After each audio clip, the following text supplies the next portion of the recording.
In the winter of 2021, after getting a couple co-production hits under their belt, Funimation Entertainment released Tribe 9 onto their streaming platform. It was an ambitious attempt at combining the 9-inning slugfest of baseball with the full-contact blood sport of professional rugby. Being a new project from the creator of Danganronpa, Steph and Andrew of the Dub Talk podcast were immediately interested in talking about it once a dub was released. And 2 weeks after the subtitle version debuted, Sound Cadence Studios did not disappoint. There were, however, a few problems in getting the episode off the ground. First was getting around the adult language in situations that might not be appropriate for all listeners. Dub Talk had long been able to get around this by releasing a disclaimer beforehand, so this base was well covered. Next, they had to deal with the spoilers for Tribe 9, and possibly other anime that would inevitably come up. Again, the solution came with what Dub Talk had always done, by warning the listener up front to make sure that they were caught up. Finally, there was the issue of personal opinions. This one actually proved the easiest to solve, as they belong to the individual participants and don't actually reflect the Dub Talk podcast as a whole. Realizing these weren't actually problems and were actually an excuse to get a creative disclaimer using Patrick's sports documentarian voice made for the episode, Steph, Andrew, and Jamal, with a little extra help from Patrick behind the scenes, could go through. This is the product of their labor. Enjoy.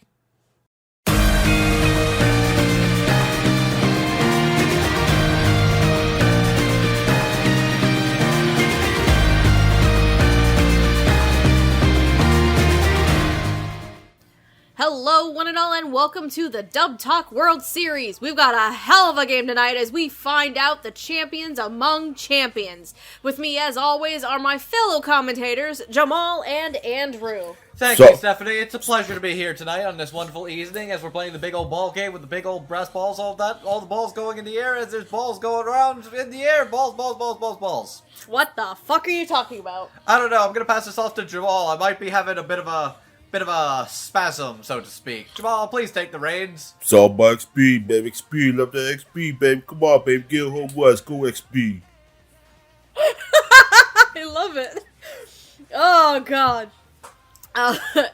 Tonight's match is certainly going to be one for the history books as it's Tribe against Tribe. We'll be tackling the game of XB with the Winter 2020 anime from Linden Films and director Yu Aoki. Tribe 9. Did you mean 22? Is it Linden or Leiden? Leiden. When I looked up, it's Linden. At this point, we just dropped the charade. We dropped the bit. It's fine. Anyway, yes, we're here to talk about Tribe 9, ladies and gentlemen.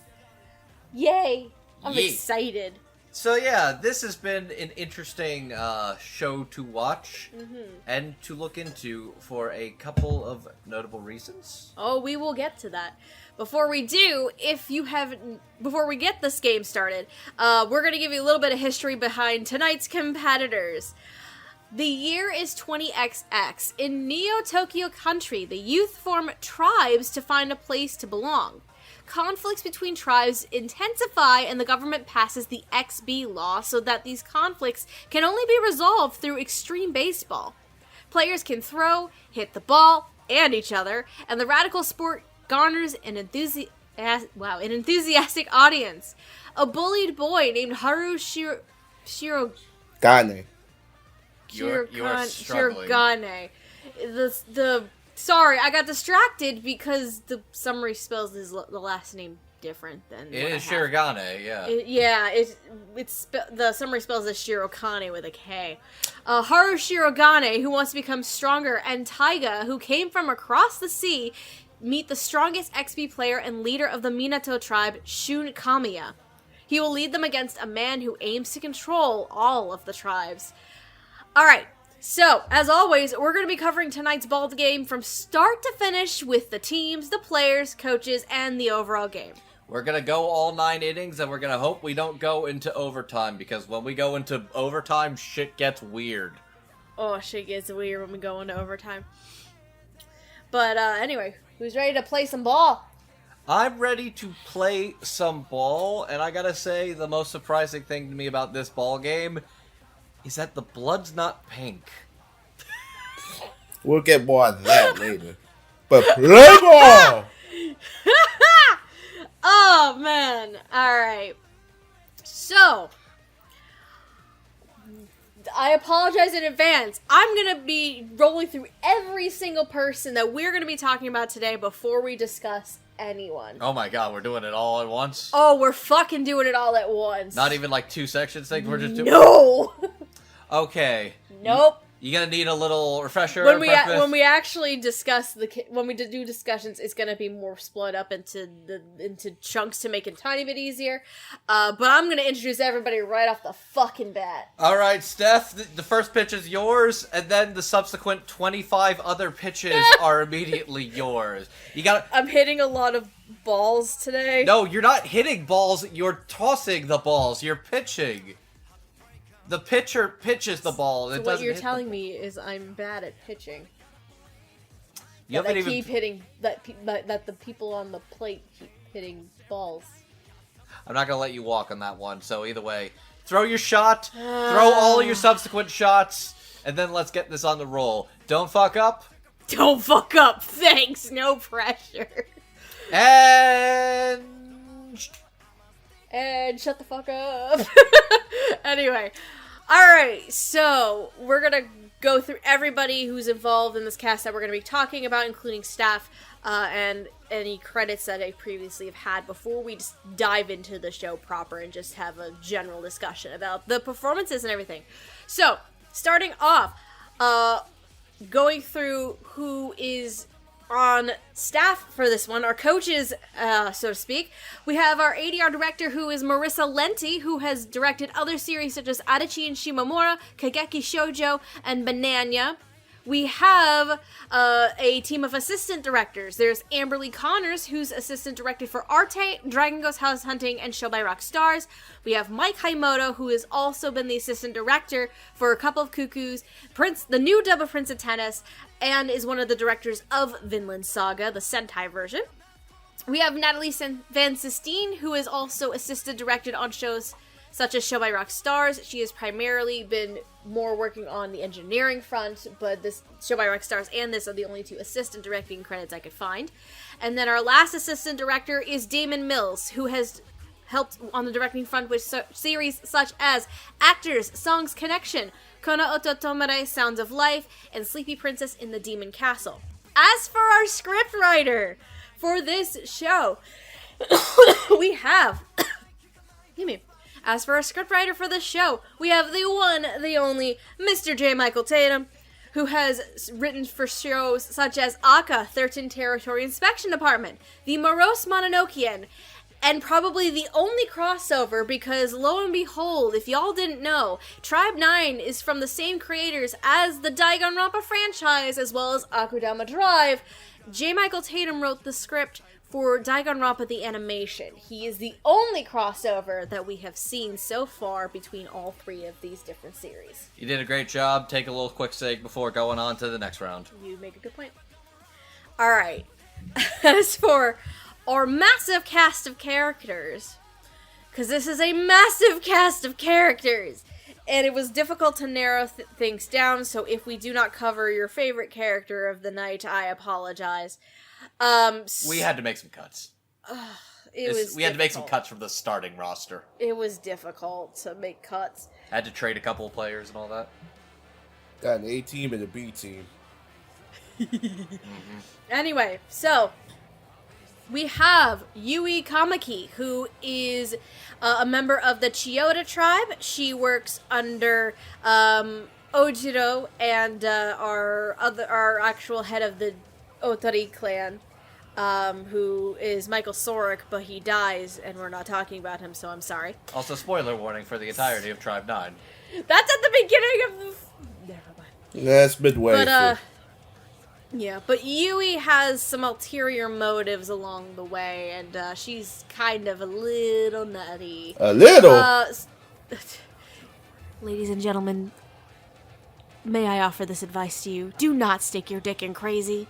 That sure isn't going to stop one of our characters, for sure. Fair. Alright, Yui Kamaki is voiced by one of our assistant ADR directors, Amberly Connors, who has voiced characters such as Peak Finger in Attack on Titan, Sachiko Jiraku in Kakegurui Twin, and Shoko Komi in Komi Can't Communicate. We have two members of the... Frig. Which tribe are they? The Yad? Setagaya? No, not Setagaya. Setagaya.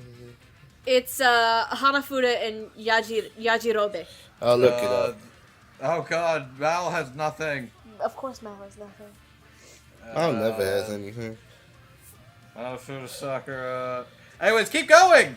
Anyway, these two are a fun little tribe, kind of like acting as mentors, but also snarky mentors. Especially we have Hanafuda Sakura, who ends up unwillingly becoming Taiga's mentor partway through the show. Taito Tribe. Taito Tribe, thank you. They are members of the Taito Tribe. And then we also have Yajirobe Ueno, or Yaji for short, who is also part of the Taito Tribe. As Yaji, we have Tom Laughlin, who has voiced characters such as I Am Going to Die, Yomo Suzaka in The Vampire Dies in No Time, and he's also had minor roles in Dragon Ghost House Hunting and Attack on Titan Lost Girls. This is probably the second named character for Tom Laughlin that, as far as I'm aware of. As for Hanafuda Sakura, we have Cameron Nickhead. I think it's Cameron Nakad. Yeah. Cameron Nakad, thank you. Whose only other named character that he's voiced previously is Tadanori Sanbei in Gleipnir, but he's also done smaller minor roles in Arte and Stink Bomb, to name a few. Then we have whoever fuck this tribe is. On it. I've just pulled the wiki up and I'm winging this as I go along. I appreciate you. Adachi. Okay, Ota Tribe. Ota. We have 3 members of the Ota Tribe who just love causing mischief and chaos. Oh my god, I just realized. Say the actor's name. Okay. So, we have 3 members we're going to talk about from the Ota Tribe. As Kiyoshiro Haneda, we have Zach Aguilar, who has voiced characters such as Tanjiro Kamido in Demon Slayer, Genos in One Punch Man, and NASA in Tonikawa Over the Moon for You. God damn it, Lenti, you don't even know you did this. You made Zach Aguilar part of the fucking Ota Tribe. What the fuck does that mean? Ota! From the Somnium Files! Fuck! Yeah, it's going. God damn That's it! gone over my head. Oh no! It took me a second to realize. Fuck! That was on purpose. No. Kudos. Ladies I and know gentlemen, if you need context, go watch our Dub Talk Gaming channel. You'll catch up to speed. Oh yeah. Ota sucks, but Zach Aguilar's fantastic playing Ota. Anyways, continue. As Inoki Yuki Gaia, the only female really for the Ota Tribe, we have Kaylee Mills, who has voiced characters such as Alicia in Full Dive, Amelia in ReZero, and Clara Valak in Welcome to Demon School Iruma-kun. Hey. And as our leader of the Ota Tribe, Fucho Sonoda, Mr. Chaos Man himself, we have Samuel Drake, whose only other named character that I could find was Soichiro Kamui in Full Dive. He's also done minor roles in Mirako-chan and Taiso Otome Fairy Tale. And then we have 2 members of... Hang on, Adachi, I think the Adachi Tribe. Yeah, we have 2 members of the Adachi Tribe. I'm just keeping this Wikipedia open. Who are essentially... what if... greased up biker guy? What if a greased up biker gang became a baseball team? Basically, this is the Mondo Owada gang. Yes, actually. We're only going to be discussing 2 of them. As Rankichi Umeda, who, as I would probably describe as a slithering little snake because why the fuck not? Mark Allen Jr., who voices characters such as Ukyo Saionji in Dr. Stone, Sota Kazuma in My Senpai is Annoying, and Nazumi in SSSS Dyna Zenon. He's basically... And as the ring... He's basically the Toko Fukawa of the tribe. That's the best way I He can literally say is the Kind of, Fukawa yes! of the tribe, He yeah. really is. He's got the tongue and everything. All right, Hey. and as the leader, Ain't that the kicking lead- the dick? yeah. As the leader of the Adachi Tribe, Hakutaro Sanju, we have Gianni Machagrano, who you would know as characters like Leo in Arte, Yohei Umino in Prince of Tennis 2, and the Minotaur in Sleepy Princess and the Demon Castle. Pleasure to be talking about you again, Gianni. Alright, so now we have essentially the rest of the rest of these characters I gotta introduce is our wonderful lead tribe, the Minato tribe, plus our main antagonist. The Chiyoda tribe. Yeah. Or the members of the Chiyoda tribe. Well, In one fact, and a half No, it's members mostly- of the Chiyoda tribe. No, it's well, okay, kind of. eh, He defected anyway. It's a third act twist. Anyway, third act. He defected from Chiyoda and joined Minato to defect from Minato and go back to Chiyoda. That He dick has to would- be with his boyfriend, alright? Dick was too good, man. Dick was too good. Anyway, so our main antagonist of the entirety of the show would be one Ojiro Otari, who basically wants to. It's the strong will survive, battle of the strongest. That's all that matters to him. Unrelated, the song Bring Me to Life is now 19 years old. I was thinking about that song just yesterday. Nice. I haven't heard that song in ages. But anyway. What I'm saying is Ojiro Otari is the embodiment of edgy scene music from the mid-2000s. Music is actually a very fun segue for this. So, the person who's playing Ojiro Otari is actually Corp's husband himself. Corpse has no anime credits to his name, however, you would most prominently know him as a musician and a YouTuber. Choke him like a hanghead, bunch of wall head. But, yes, surprise, surprise. But we'll get into much more of that later. Now, as for our wonderful Minato tribe, we have the quadruplets, Ichiro, Jiro, Sabaru, and Shiro, all of which are voiced by Joshua Waters, who has voiced characters such as Ishida in Ishida and Asakura, Yaki Shizusumi in Given, and Yoshikazu Miyano in Sasaki and Miyano. As for... oh, snarky little shit, Santaro Mita. We have Kevin Thewell, who has voiced characters such as Chisai Osen, as well as Rui Kino in 86, Poseidon in Sleepy Princess in the Demon Castle, and he was recently announced at the time of this recording, and the new dub recently started for this, as Naoya Mukai in Girlfriend, which is his first lead. Good for him. As Minami Daimon, Monami Daimon, who is basically this big lovable guy. What if a giant 12-foot Snorlax hamster plushie was a fan of the Chicago Cubs? Oh boy. That would be one Brendan Blaber, who has voiced characters such as Combat Agent 6 in Combatants Will Be Dispatched, Masato Hanazawa in Sasaki Miyano, and Aka in Wonder Egg Priority. As Saori Arusigawa, who is the catcher for the team and ends up being the captain of the team a few episodes in for reasons that we will get into. We have Brittany Karbowski, who has voiced characters such as Eddie in Angels of Death, Karen Tendo in Gamers, and Black Star in Soul Eater. Now, the reason why Brittany ends up being the team captain is because of this stupid motherfucker. Well, he's not stupid, it's just sad. Shun Kamiya. I mean, he can be stupid, too. We have Shun Kamiya, who is, at the beginning of the show, the captain of the Minato tribe, its leader. Very, very strong player. But he only lasts a few episodes because he kind of bites it very early on, and it made me sad. He's got terminal tragic anime boy disease. Thanks, Ojiro. Anyway, Shun is voiced by Jacob Hopkins. You would know him primarily as Shuichiro Oishi in Prince of Tennis, the new dub for that. Fushi in To Your Eternity. Say it. Say it. Say it. Fucking say it. Fucking say it. Spit out the name. Spit out the name. Say it. Say it. Say it. Say it. Say it. Say it.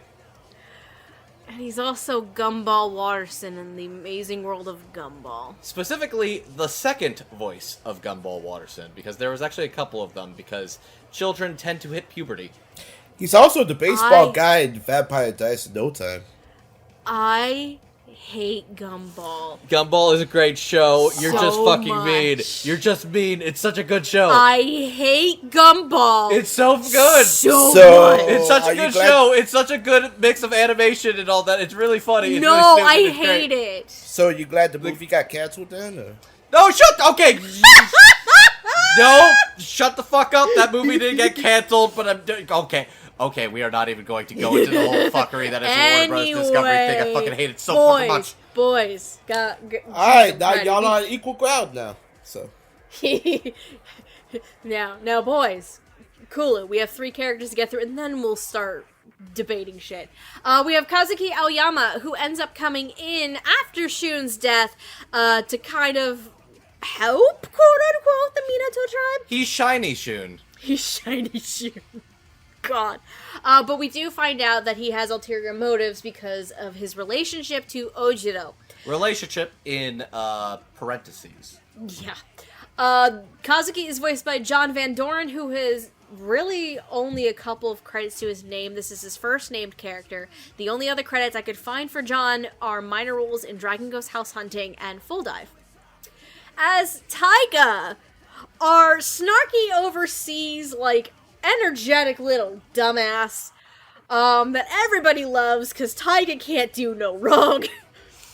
We have Philip Sacramento, who has voiced characters such as Yukio Kurobe in Prince of Tennis 2, and also in minor roles for series such as Dragon Ghost House Hunting and Kageki Shoujo. And finally, we have essentially our lead character of the show. We have Haru Shiragane, who is voiced by Casey Mongelo, who has voiced characters such as, I am going to mispronounce that. Kyoto Rika. Thank you. In 86, Sho Suzuki in Mob Psycho 100, and Shinji Ikari in the Netflix version of Neon Genesis Evangelion. Now that I've gotten all that out of the way, that's fine. So, how I kind of want to do this. first things first, take a fucking drink. You just read all of that. You need to... You're right. So how I kind of want to do this is essentially going to be 3 sections that we spend some time on. I'm thinking maybe 20-30 minutes on the staffing, and then 30 to 45 on the 2 groups of characters, being essentially Gianni through Amber, and then Casey through Corpse, if that makes sense. That makes sense to me. Okay? So why don't we start off with the directing and the writing on the show. How do we feel? How do we feel about the directing and writing on the show here? Well, first things first, we should establish this is indeed a sound-gated studio production. Yes. That's to the home team. a T. So, I need to confess. Oh, I know where this is going! I need to confess Yep, okay. how this whole situation started for me and why I absolutely felt I had to be on this episode. So, Lenti pulled a fast one. So, at some point around January, Marissa Lenti, our director and basically the creative lead and heart of this project, mentioned on Twitter that they had finished Danganronpa V3. Mm-hmm. And there are very few actual people who have industry credentials that I could just go into their DMs when they post something like that and be like, yo, you got 30 minutes to kill? I want to fucking talk about that. Marissa Lenti is like the only one. So I picked their brain a little bit about the ending, about Danganronpa, and all that jazz. And then I was also talking about trying to recommend Lenti The Somnium Files, as well as also talking to Marissa about things the creative heads of the Danganronpa were doing after Danganronpa. notably starting TooKyo Studios, working on the anime of Akudama Drive. There was a new anime they were working on based off of a mobile game called Tribe 9, in which Funimation was doing a co-production of that, and that was just running this season, so that might be something worth checking out. And just kind of explaining to Marissa Lenti about the stuff that this team was doing, including Tribe 9. And maybe 2 weeks later, the news came out that Tribe 9 was not only getting dubbed, but Marissa Lenti was the fucking lead director on the dub. So I was losing my shit, and I was basically going, Lenti, you fucking knew! You were listening to me just explain to you what Tribe 9 was as you were already looking at your casting sheets and scheduling recording sessions for Tribe 9! You fucking pulled a fast one on me, and you just pulled your fucking Kokichi reaction sprite on me, laughing maniacally, and blew my ass up on Twitter for all the world to see. You are spitting, buddy. Holy jeebus. God bless NDAs. It was very funny. It was very funny. I acknowledge it was extremely funny, but I am still incredibly upset that I just explained to you what Tribe 9 was to you directly, and you're like, that's pretty interesting. All right. Didn't Lenti tell you that they were like on a plane or something, and they got to watch the whole show or something like that? I will tell you more about that in a little bit, but some information I got. This is a Funimation Co-Pro. Mm-hmm. They actually got the entire show ahead of time before broadcast, and I think Lenti just watched the entirety in Japanese over a weekend and knew everything that was coming, and was actually, instead of doing the weekly simuldub method, was basically able to plan with things ahead of time. Oh, and some of the fun stories that I've heard. Oh boy. Anyway, aside from outing yourself as the one that Marissa fucking tricked, how do we feel about the directing and writing? Director is fantastic. I will admit, every time I talk about Letty Project, I seem to have my foot in my mouth with regards to certain things. So thank you, Andrew, for doing that whole spiel, because trust me, they know what they're doing when it comes to this kind of project. But what I think really makes it stand out is not only the direction, but the casting and the dialogue too.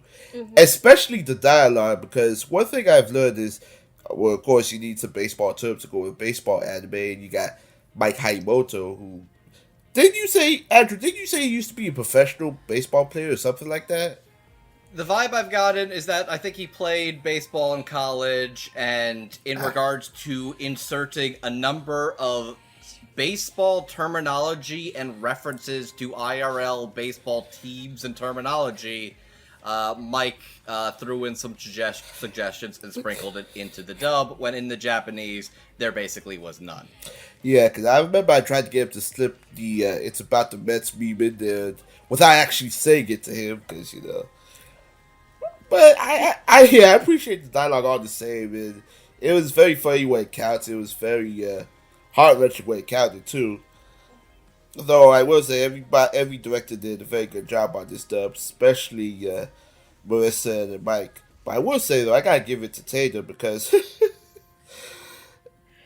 it's... I realize that I sometimes miss Tatum scripts, especially when they're fun ones like this. This is very much a show that lives and dies on the goofy chemistry of the entire cast and crew, which this is a cast of extremely, extremely goofy characters. It's basically... It's dramatic, but you're also kind of living in, like, sci-fi Looney Tunes logic most of the time. Because you've got some stupid bullshit where it's like, sci-fi robot shenanigans. Also, this guy lights a baseball on fire and doesn't burn his fucking hands off. We also got the strong will call the weak from the fucking edgelord Darth Vader Terminator man, who is making all the 15-year-old Hot Topic girls going, oh my, oh, Lord. spicy. Oh, it's like, God. And then you've just got so many other dumb cartoon shenanigans and all that. But this cast lives and breathes by the chemistry and the script, and there's a lot of really fun lines of dialogue, either in the script or we're ad-libbed with the team throwing it in there, and it just works. I am a fan of the script because of the fucking trash talking that happens throughout the whole course of the show. Yeah. The trash talking is not only creative because this is extreme baseball we're talking about here, but it is some of the funniest shit you will ever hear. For example, a lot of dialogue from Taiga tends to be rather hilarious, right? Son of a whore! Language. Yeah, exactly. Language. I think he's the one who has the line in episode 2 as well, that extreme baseball is gonna be my slut. And then you have some other fun gems, like someone threw a thanks I hate it in there at one point. There was a Scarface reference in the later episodes. Also, speaking of making sure you don't stick your dick in crazy, someone has a line in episode 8, I forget who it is, of don't stick it in crazy. I'm pretty sure that was Santaro. Might be Santaro. Yeah, there's probably. another one. There's another line. I rip off your face and piss down your throat. Oh, that was so good. That was I was gonna say that for the Monami section, but yeah, that one's pretty good. Oh yeah, that was a good one. So most of my actual script praises I would save for a lot of the actual characters themselves, and we'll get to. What I will give props to is the insertion of references in regards to baseball, including talking about like an actual. So what was it? Murderers. The thing that I want to Murderers Row. Murderers Row, which was an actual reference to the hang on. I think that was regarding the New York Yankees, wasn't it? Yep. It was basically once Ojiro takes power. Ojiro basically is doing his decree for the world and describes that the situation is like Murderers Row, and that is a reference to the Yankees in the 1920 when they had 6 of the best hitters of all time on the team at one time, which I found out that wasn't a suggestion from Mike Himoto, that was a suggestion from Marissa Lenti's dad. Nice. And it worked! It worked pretty well in that moment. But what I will give one Marissa Lenti props for is the ultimate scene. Oh. Yeah. Yes. So that was not in the Japanese at all, and they did that whole thing where it's like somebody is the best at something. Mm-hmm. You are the ultimate normal guy, the ultimate pinch hitter, the ultimate Monami. Yes. And I'm the ultimate lover of XB. And I just, mwah, chef's kiss. That's a fucking perfect moment to work in the ultimate terminology, which was in the Danganronpa games, but not in the Danganronpa anime. It's a fun little like callback to the Danganronpa creators, which is a really nice touch. But no, oh my god, the casting, the directing, this show is so much fun to watch. Yeah. Some of the shit is batshit insane. Batshit. Yeah. I would say, though, I did like, there was not only one, but 2 references to Joe DiMaggio, but not only that, I forgot to mention something about the casting. This casting is so goddamn elevated, they put actual cats in here again. Yes, Moxie! Okay. Got Moxie Lenti, Beeper and Buko Bennett, got Cinnamon, got Nishi. Oh, yeah. So, I actually learned the fun thing about the whole Moxie deal with this. Yeah. So Marissa's cat Moxie is actually a character in the show called Nekamaru, which is the cat that belongs to the Minato tribe. Which is its own fucking Danganronpa reference to in Nekamaru Nidai. Yes, but anyway, what did you learn? So here's the fun. Here's the fun thing about Moxie. I discovered it's less accurate to say that Moxie was being recorded week to week, and more accurate to say Moxie is a Vocaloid. Yeah. What do I mean by Moxie is a Vocaloid? I mean, at some point, Marissa just stuck the cat in a booth for several hours with a microphone and has just a go-to basically sound library of a bunch of noises and sound effects that Moxie has made in the past, gives them to engineers as like, here, make some magic happen. Pretty much. Oh, Which was something I genuinely didn't know of. I just thought that Lenti was just actually recording Moxie week to week, but honestly, that makes a lot more sense and saves a lot more time in hindsight. Trying to get the cat well, I mean, considering they got the whole show in advance, might as well. I just hope Moxie got her union cuddles after that. Oh, union cuddles. I love that. That's amazing. Anyways, on the one hand, I think it's just a general audio library, but that's still really cool to learn about that. It's basically Moxie is a Vocaloid cat actor, which what I'm saying is The mic did not pick up anything. Like we that. can totally get Ash into anime. I heard half of that sentence. Lenti. Andrew's just saying that we could get our cat Ash into voice acting in anime. Hey, Lenti, do you need an extra cat? Moxie's great, but Moxie cannot monopolize the cat acting industry, okay? That's why you have Beeper and the others, too. You forgot there's another handful of cats that were involved. But anyway. I gotta not be one of those helicopter parents that, steal their kids' money when they get into Hollywood. Anyway. I think my one minor drawback in terms of the show when it comes to, directing, writing, all that fun stuff, actually might be an engineering thing.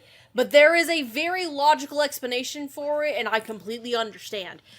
It's the filter that's used on Ojiro when he's wearing his mask. I think I know what happened, because I read this somewhere. Apparently, when they gave Corpse the audition, he has, in his voice recording software, a filter that allows him to sound like his mic was one of those Fisher-Price mics.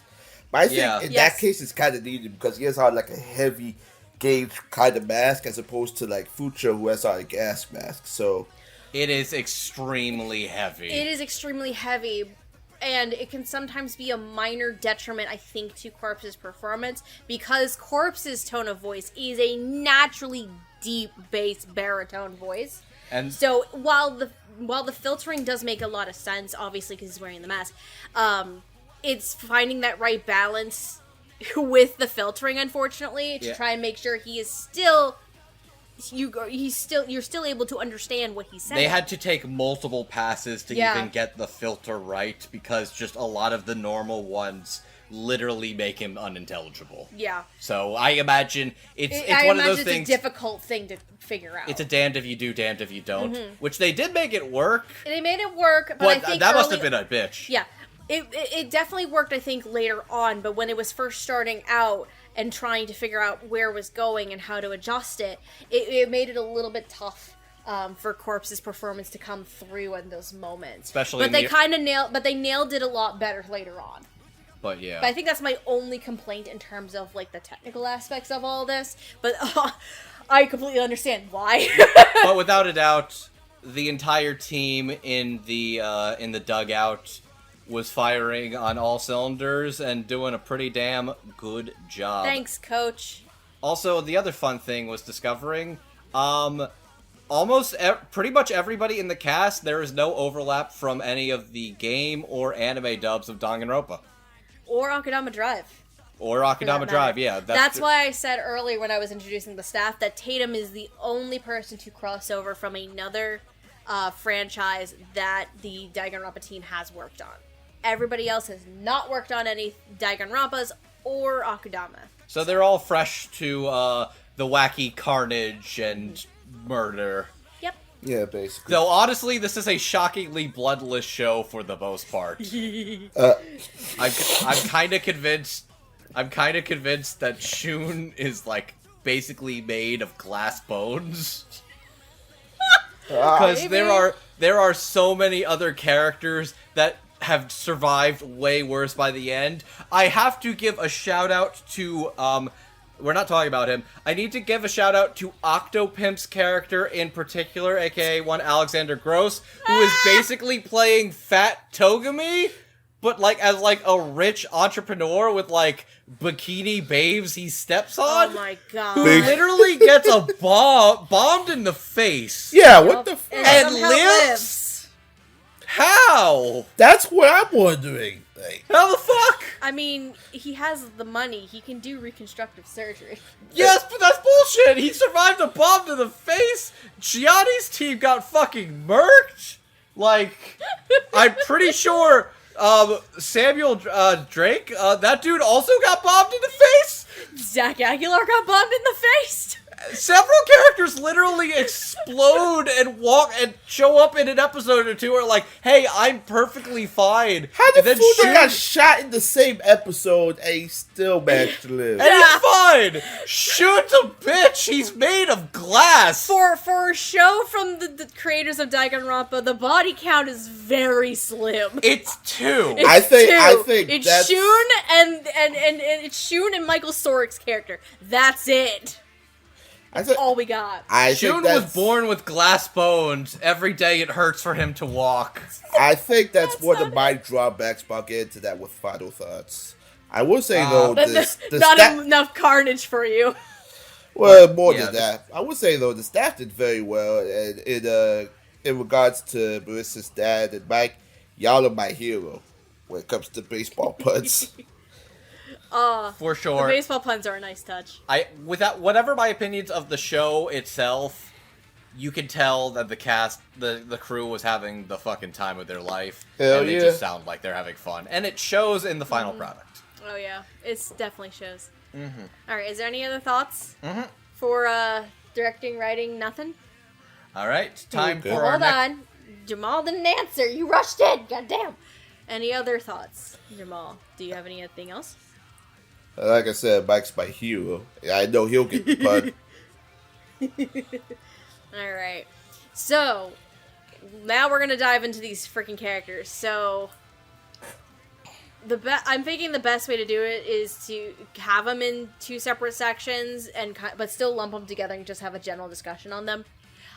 So let's talk about Gianni Montegrano, Mark Allen, Samuel Drake, Kaylee Mills, Zach Aguilar, Cameron Nikad, Tom Laughlin, and Amberly Connors. So how do we want to start? Alright, do you want to stick it in crazy? Or do you want to stick it in crazy? Or do you want to stick it in crazy? Or do you want to light your hand on fire? Or do you want to light gasoline with crazy? Or do you want to stick it in a fucking himbo who's surrounded by babes but is gay for his life partner Yaji? Either way, somebody's sticking it in somewhere. So Yeah. who's gonna stick it in first? Let's go with Amber. I'm willing to stick it in with Let's go with Stitch. Amber. Cause Yui is goddamn. First of all, Yui has legs for days. Legs She for... does not skip leg day, ladies and gentlemen. Leg for a day. Yui literally has step on me energy. Yes. She has... I love the fact that, Haji? Hanafuda. Hanafuda. Is it Hanafuda? I love that he compliments her gams and Yes! is like, I think I'm in love. think I'm- Yeah. And all I can think is, if I love the kind of woman who will just actually fucking murder me. Oh, that goddamn video that Gianni did? Yep. Oh my god. Yes. You know what would have made it even better? Is it If Hanafuda if was either- Gianni? If either Hanafuda was Gianni or Gianni was the one who got to say something like that. I'll be But honest- It's not Hyakutoro's character. I don't think Gianni is horny. I think Gianni's just dumb. Hyakutaro Yeah. is fucking dumbass. Anyway. But speaking of horny, holy shit is Yui, dangerous and fucking fine, and also kicks the ball. She's got very femme fatale Fujiko Mine energy going for her, and Amber absolutely conveys Yes. it extremely well. Oh, yes. For the people who don't understand the whole leg day situation, so She kicks the fucking ball. let me explain. She's got on So, a gas in the- uniform with jet boots. Let's put it that way. Pretty much. So, the last 2 episodes of the show, the Minato tribe is challenged by Chiyoda, to essentially, like, be eliminated and all this fun shit after Ojiro takes power. And Yui decides, you're not good enough to play Ojiro. You're gonna play me in this team first. And so, Yui has this, like, sci-fi catsuit thing that she has, where she's able to kick and use her legs to pitch and hit the ball, and then also run to the bases. Like, it's fucking crazy. She's got very, like, sci-fi, like, Ghost in the Shell catsuit energy going for her. I like how you described it as a femme fatale kind of sounding character, because I think that works. Obviously, Yui's a bit crazier than that, but it's a very subtle crazy. Amber's so good at sounding so bad. Yeah. No. Amber is so good at being so bad. Yes. Yeah, she puts and I can guarantee several people are down bad for her. What'd you say, Jamal? She puts the fatale in femme fatale. Oh, hell yeah, she does. I think it sounded great. Yeah. I loved it. Bitch move to pull a gun, though. That's what we call, ladies and gentlemen. That's what we call, ladies and gentlemen, a sore loser. Well, to be fair, Yui was kind of a bitch at the beginning. You can see she had the ulterior motive. Like, as soon as Ojiro's plot twist, Ojiro murders his mentor, that she kind of wills him into becoming Lord Ojiro. So so you kind of realize something's up with her. Like, she wants something, definitely, and that's the thing. Oh yeah. Every time I hear Amber play like a redhead or a pink-haired type of character, it's always going to be something crazy. But, like, yeah, Yui having ulterior motives ends up being very prevalent in the last episode, where Ojiro's like, bitch, you're banished. Get the fuck out of my sight for your horseshit. And she decides, oh, okay, you can't stop me then. And she decides to make Chiyoda Castle, this floating city in the sky, fall down on top of Neo Tokyo for funsies. She decides to bring down the sky for... She brought down the house. She literally did. She literally brought down the house. But no, Amber is delightful as this dangerous femme. Mm-hmm. Alright. Let's talk about the Taito tribe.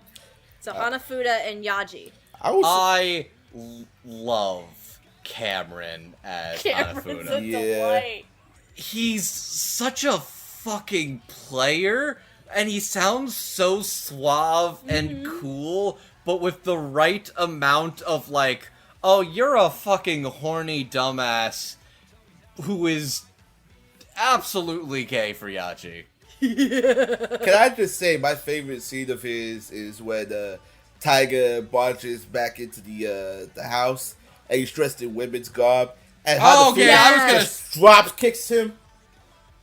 Okay, I was gonna save that for way later, actually, because I need to give props to one of my favorite moments from Taiga, and actually a pretty fun little addition to the anime itself. Specifically, just the fact that Taiga, in all of his dumbassery, decides, because they're in a brothel, they basically hang out in a brothel all day, he decides to dress up as one of the brothel girls, and in the dub says, I'm dressed as one of your tribe, so now you have to teach me. Yes. Is absolutely hilarious, and one of the best line reads in the show. Just, I am of the opinion that Taiga does not know what sex is. Oh, Taiga's idiot sexual, 100%. I think the man is a total ace, but I also think he is too Welcome to the team, Taiga! I think he's too stupid to understand what sex is. Oh, he's so fucking And it's so great. And the fun thing about learning about that line in particular is that was actually an interesting little addition to the anime dub in particular. Because originally in the Japanese, it was a little grosser. Specifically in that, for some reason, Taiga decides to cross-dress and is like, I'm a woman now. You have to pay attention to me. Oh, boy. Which is a little more... So I think not only is this more in line with Taiga's character, that is just a better, funnier, more fitting moment. Honestly, yeah, the whole "I'm part of your tribe, you have to teach me now" is such a nice little character building moment for Taiga, and an absolutely very welcome addition to this dub in particular. But anyway, back to Cameron and Tom. Oh, Cameron's so fucking good. Cameron's awesome. I have been following Cameron's work for years because I was big in like the Halo machinima communities, and I'm very familiar with his work from like old school machinima work in the past. Oh shit, okay. I'm very happy to see he's gotten professional work, and I'm happy to see him pop up in some anime like this, because he is delightful. This is my first time hearing both Cameron and Tom in dubs, because again, these two don't really have a lot of credits. They've only had at least one other named credit apiece, and then the rest are just minor roles. If I had to describe Tom's Yajirobe in particular, in that, so these two basically are occupying the same brain cell, and just acquiring different tasks. Yaji is the brain, Hanafuda is the brawn, and they complement each other, and it's like... Yeah. That's an exact note I have, that Cameron and Tom are a delightful pair, because with Cameron as the gruff brawn and Tom is the intellectual. Yeah. Here's how I think this relationship works. I'm going to assume Yaji is of the ace demi variety, and Hanafuda is the horny bisexual bastard with a libido that just won't quit. Yes! But Yaji is the ultimate cuddler. Anyway, all I know is... Listen, Hanafuda is a little spoon, let's be real. You're right! You're right, and you should say it. Hanafuda is the little spoon. Anyway, Jamal, sorry. I had to say that. Yeah. I will say this about Tom, though. He seems like he's having a laugh with his character, because Yaji loves to tease Hanafuda so much. Like, oh, Yaji will poke fun at him, and especially at the moments where Hanafuda basically, like, does one of these, like, I told you so kind of moments, where it's like, yeah, he's not gonna fucking get this ball, he's not gonna fucking hit it. He played himself. Hanafuda just plays himself, and Yaji's like, well, now you gotta do it now. I also love Tom's very snarky schemer personality. Yeah. Like, I love it. If he's got like a nice little, if he was another character or in another role, this would be like a great secret shadow boss from behind the scenes or something like that. I like the sound of that. Like, you can tell he's the man with the plan, but in this, he's kind of just like the quiet observer who just kind of, how do I describe this? I'd almost say he's very Loki-esque in that he's kind of like he feels like a trickster who wants to see how things are going to play out before he steps in. Huh, interesting. And I think Tom gets that across in his voice really well. And yeah, Cameron's just got this very big, tough, commanding voice. And also, he's strong enough to just hit a ball with a fucking pipe. Yes! Yeah. So the big thing with Hanafuda is he's known as, like, a really, really strong batter. And that's why Kazuki tells this to Taiga and tells Taiga, why don't you go see if you could train with him? Because Taiga can't hit a ball to save his fucking life. So he goes to this whole ordeal to make Hanafuda train him, calling it master and sensei and all this fun stuff along the way. And, yeah, Hanafuda is a goddamn badass. Because he can hit it with a goddamn pipe. Yes. But, yeah. I really, really love the moments where Hanafuda essentially plays himself. And Yaji just stares like, well, now you done it. Now you gotta do this. It's kind of amazing. But that ain't the only time you drop balls. Fuck. Ladies and gentlemen, I apologize in advance. Because this is a show about fucking baseball, there's gonna be a lot of ball jokes happening tonight. If you're already an hour in, I'm sorry. You miss all the shots you don't swing for. God damn it. And a couple of characters swing in a lot of different directions. Oh, lordy. Anyway. It writes itself, okay? It does. Considering a certain line in the last episode, which we will get to later. Oh, we will. Which opened the floodgates. Anyway. Anything else about our wonderful TooKyo Tribe members? I'm good. They complement each other really well.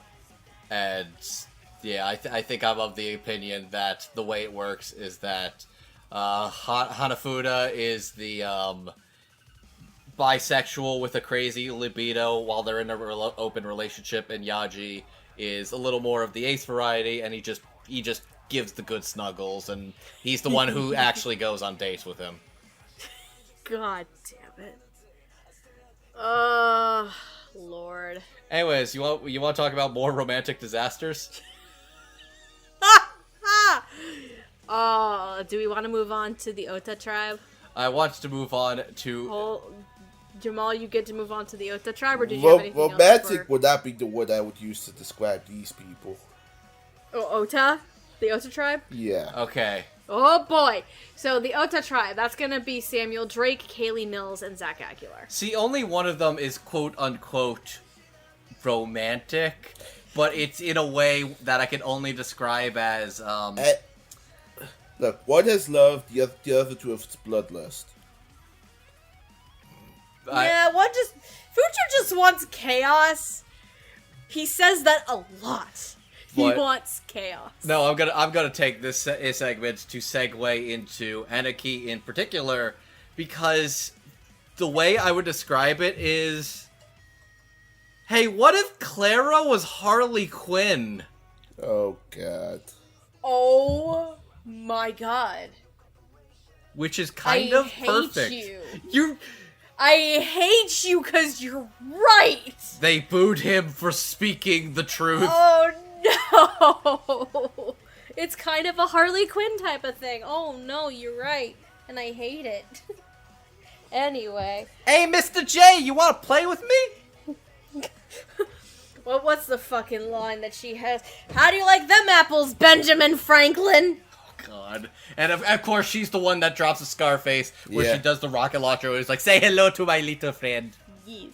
Kaylee is a delightfully strange character, where I feel like I want to see more of her, just because she's kind of a trip. Mm-hmm. She has no real loyalty, she just finds Taiga hot. All members of the Ota tribe don't really have loyalty to anyone, to be honest. Because the Ota tribe is presented at first as this, like, really poor, not well-off group of people who just can't really fend for themselves very well. But then you learn that's mostly a front because they just don't give a shit and will just, like, cause as much trouble and chaos as humanly feasible for them. Mm-hmm. Especially Fujo. So, but... No, I find, even for the short presence she had, Anarchy was a delightfully charming character, and one of the hardest laughs I had was handsome Shoujo Taiga, and it's like, are you gonna behave, or am I gonna have to put you in timeout? And then she's just like, yes, please. What? I think one of my favorite things about Anarchy is when she's infatuated with Taiga. I think she said something along the lines of, I would die for him, that kind of thing. Her voice just drops all of a sudden. I was like, okay. Yeah, she specifically said something like, I am not above committing a crime of passion. Yes! Where it's like she's got high-pitched and goofy, and then it drops very deep yandere-ish. And it's like, oh, that's so good. I don't think I've ever heard Kaylee like that before at all. Like, not yandere-ish, no. It's so fun. No, Kaylee is a goddamn delight.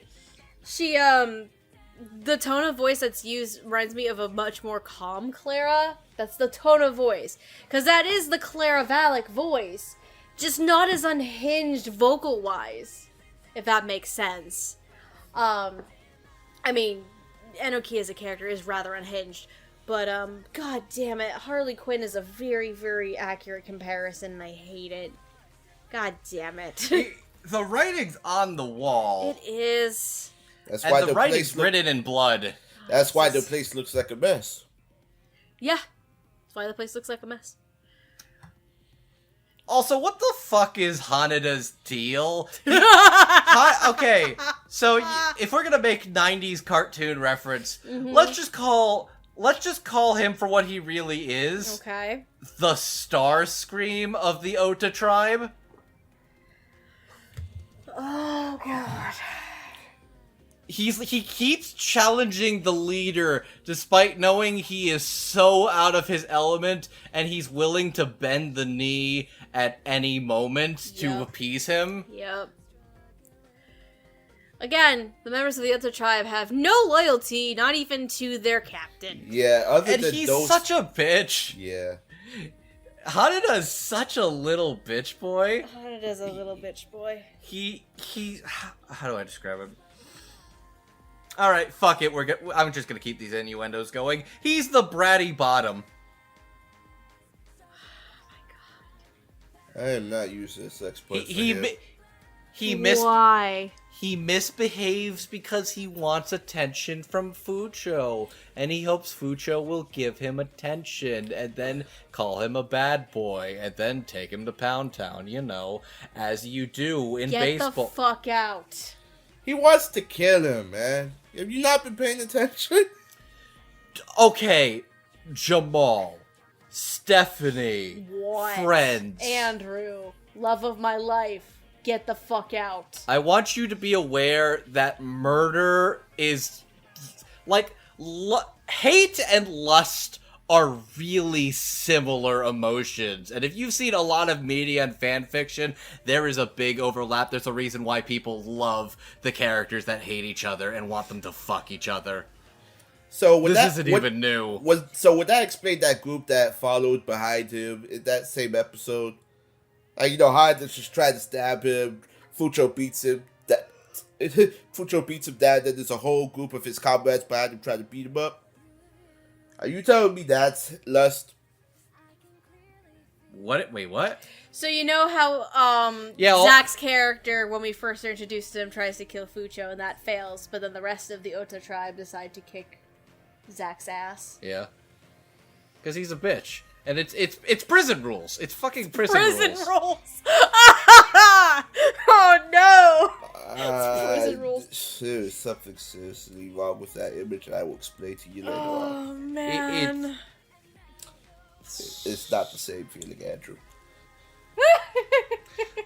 Anyways, look, I'm doing this bit. Zach does a very good job playing Hanada. He's a good little begrudging lackey to Fucho. Yeah. And I gotta say, I know it wasn't intentional, because I know Lenti and Co. have not played the Somnium Files, but I'm just sitting here thinking, oh my god, Zach's playing a member of the Ota tribe, and Ota fucking sucks! He sucks! He sucks so much! Zach is fantastic as Ota, but Ota sucks so much! Ota and Ida Somnium Files is a piece of shit. Anyway... Zach is very interesting. It's a slightly deeper tone than what most people associate Zach for, but it's distinguishable enough where at least like the trained ear in our case would still pick up on it. It's not the deep Genos level of One Punch Man, but it's also not a Tanjiro level in Demon Slayer. It's it's an interesting in between, and it also has a touch of this like rough and tumble kind of thing, considering the circumstances for his character, which makes a lot of sense. So it also adds to that different tone of voice being at least distinguishable enough for you to know it is Zach, but also different enough to give the character a little bit more oomph to him, if that makes sense. I didn't even recognize it was Zach at first, so... Oh, it took me, I in all the years that we've been doing this, like, there are slight quirks to a vocal performance or a tone of voice I've generally gotten used to and able to pick up quickly for a person. Zach's was very easy to pick up, but it took me, like, maybe a solid minute. like, it's one of those things where it's, like, it's a distinguishable vocal tone or vocal quirk that makes it, that I could pick up on fairly easily and be like, oh, that's this guy. But anyway, do we want to talk about our Master of Chaos? Yeah. So Samuel Drake is Fucho. I'm gonna say this. Mm-hmm. This cast has introduced me to...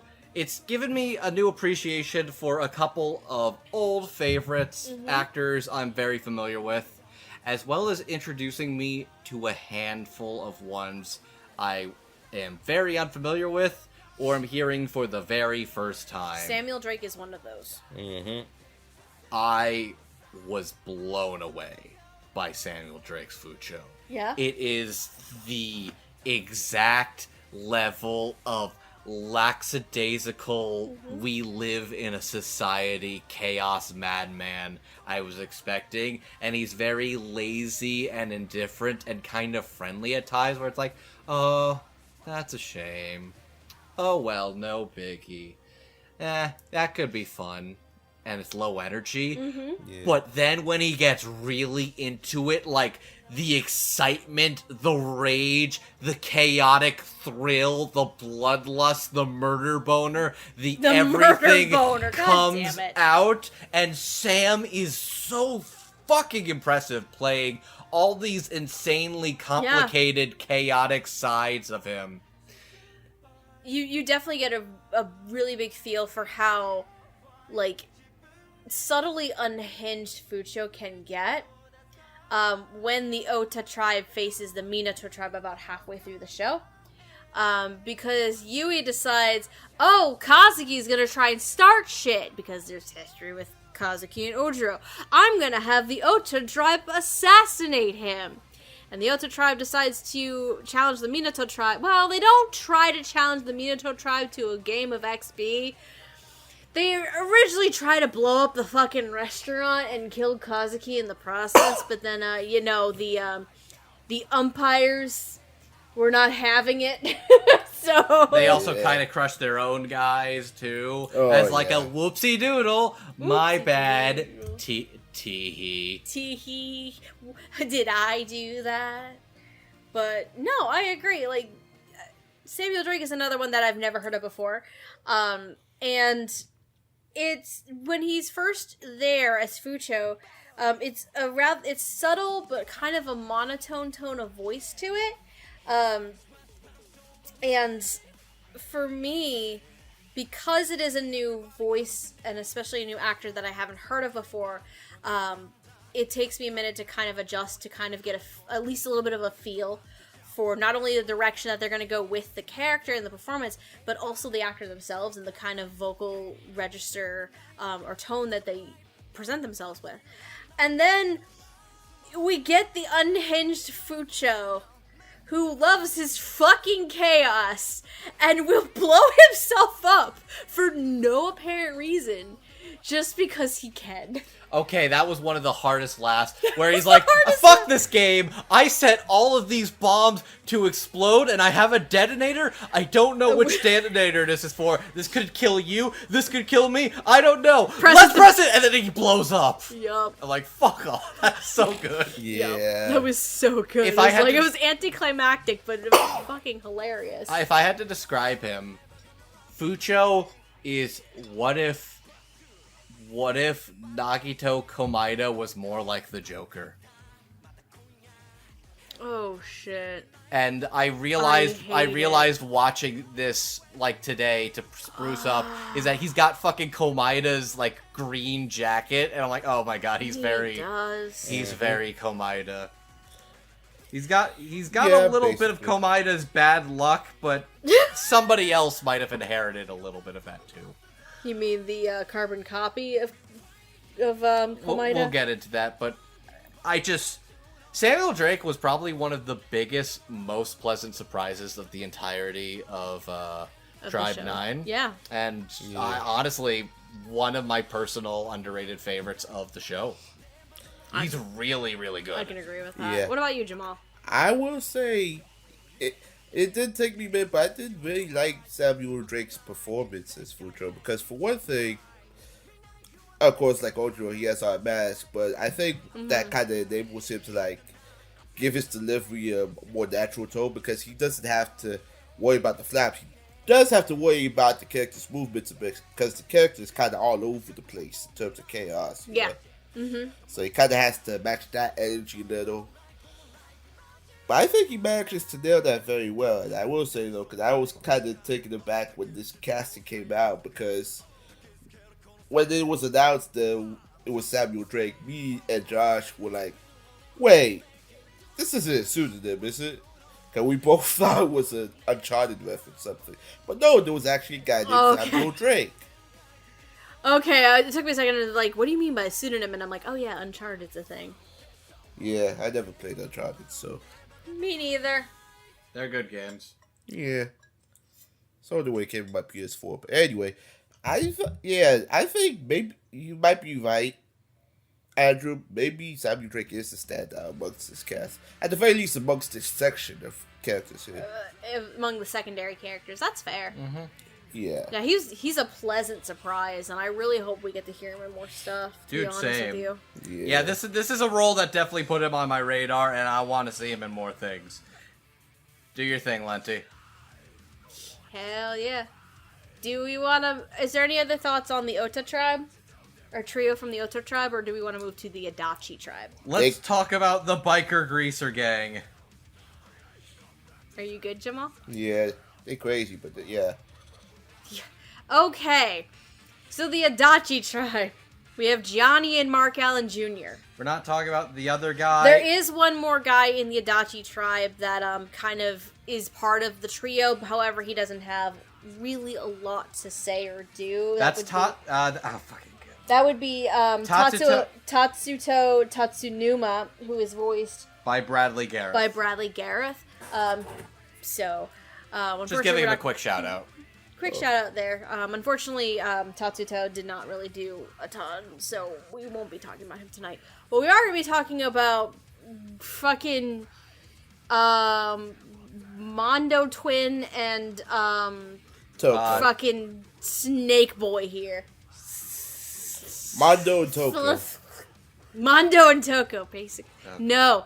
Mondo and what the fuck is her alternate personality? Genocide Besides Jack. Thank you.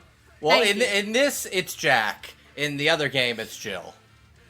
Close enough. Anyway, Mark Allen Jr., I don't know where this came from. And especially, I gotta give Mark kudos because Ronkichi's character has that tongue out demon, like, every single time you see him. So trying to incorporate that in your performance in the dialogue is probably a little tricky to do. You gotta sound a little crazy, and then you actually gotta do... Yeah. Oh my goodness. You gotta sound a little crazy, guys. You gotta have a little fun when you have your tongue sticking out like this. How much do you believe from inside out? Okay, well. What the fuck are you trying to do? I'm attempting to do the tongue thing. It's not easy, clearly. It's not. That's tricky. It's not.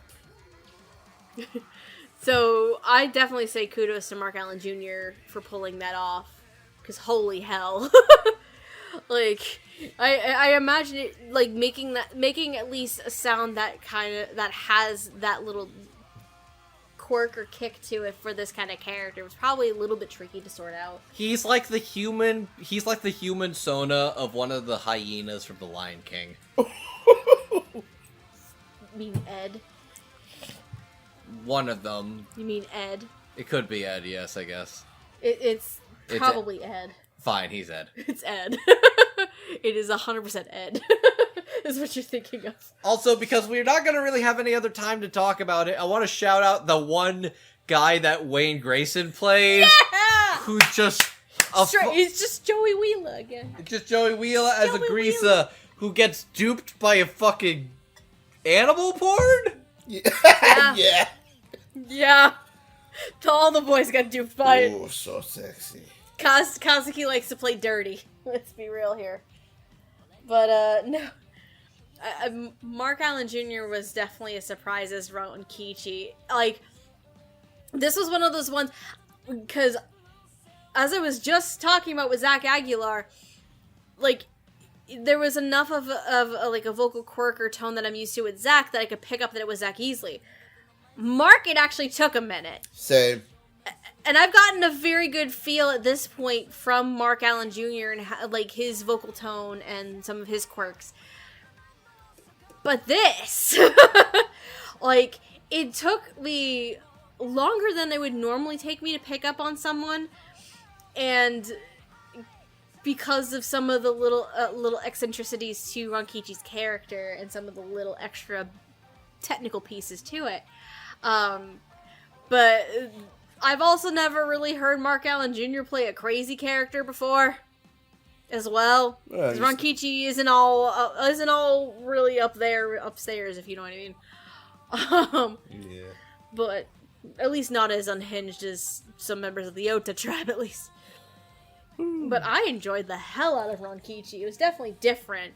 Kind of a little bit slimy, a little bit unhinged, a little bit like sneaky little rat kind of character, and I really liked it. Anyways. Yeah, he's great. What do you think, Jamal? Yeah, I can't tell it was Mark at first, because I have seen some, well, it's not like I have seen some anime where he's like that kind of crazy, but not that kind of crazy, if you know what I mean. Yeah, I haven't seen anything where he's like I this think level. what really kind of threw me off was the whole tongue thing, because Yeah. That's disturbing, but I guess the scene kind of really his character really calls for it, because especially when the Mito tribe go to battle with the Adachi tribe, is like, wait, yeah, the Adachi tribe. To save, oh, you mean Shiota? No, the Adachi tribe. I was trying to Okay, when they go to save Sayori? Yeah, save. Yeah, quote-unquote save. We'll get to that later. Quote-unquote save. Yeah, so I guess, because they seem kind of run down, not as run down as the Ota tribe, that, yeah, he kind of has, this character kind of looks like he's out of the slums, so, yeah. I guess what better way to make it. I don't know necessarily out of the slums, but, like, definitely a punk biker kind of guy. I believe it. Speaking of bikes, Speaking of punk biker guys. And he never got his fucking license. Oh my god. His fucking license. That was the best joke. So, Hyakutaro Senju, aka Gianni Montegrano.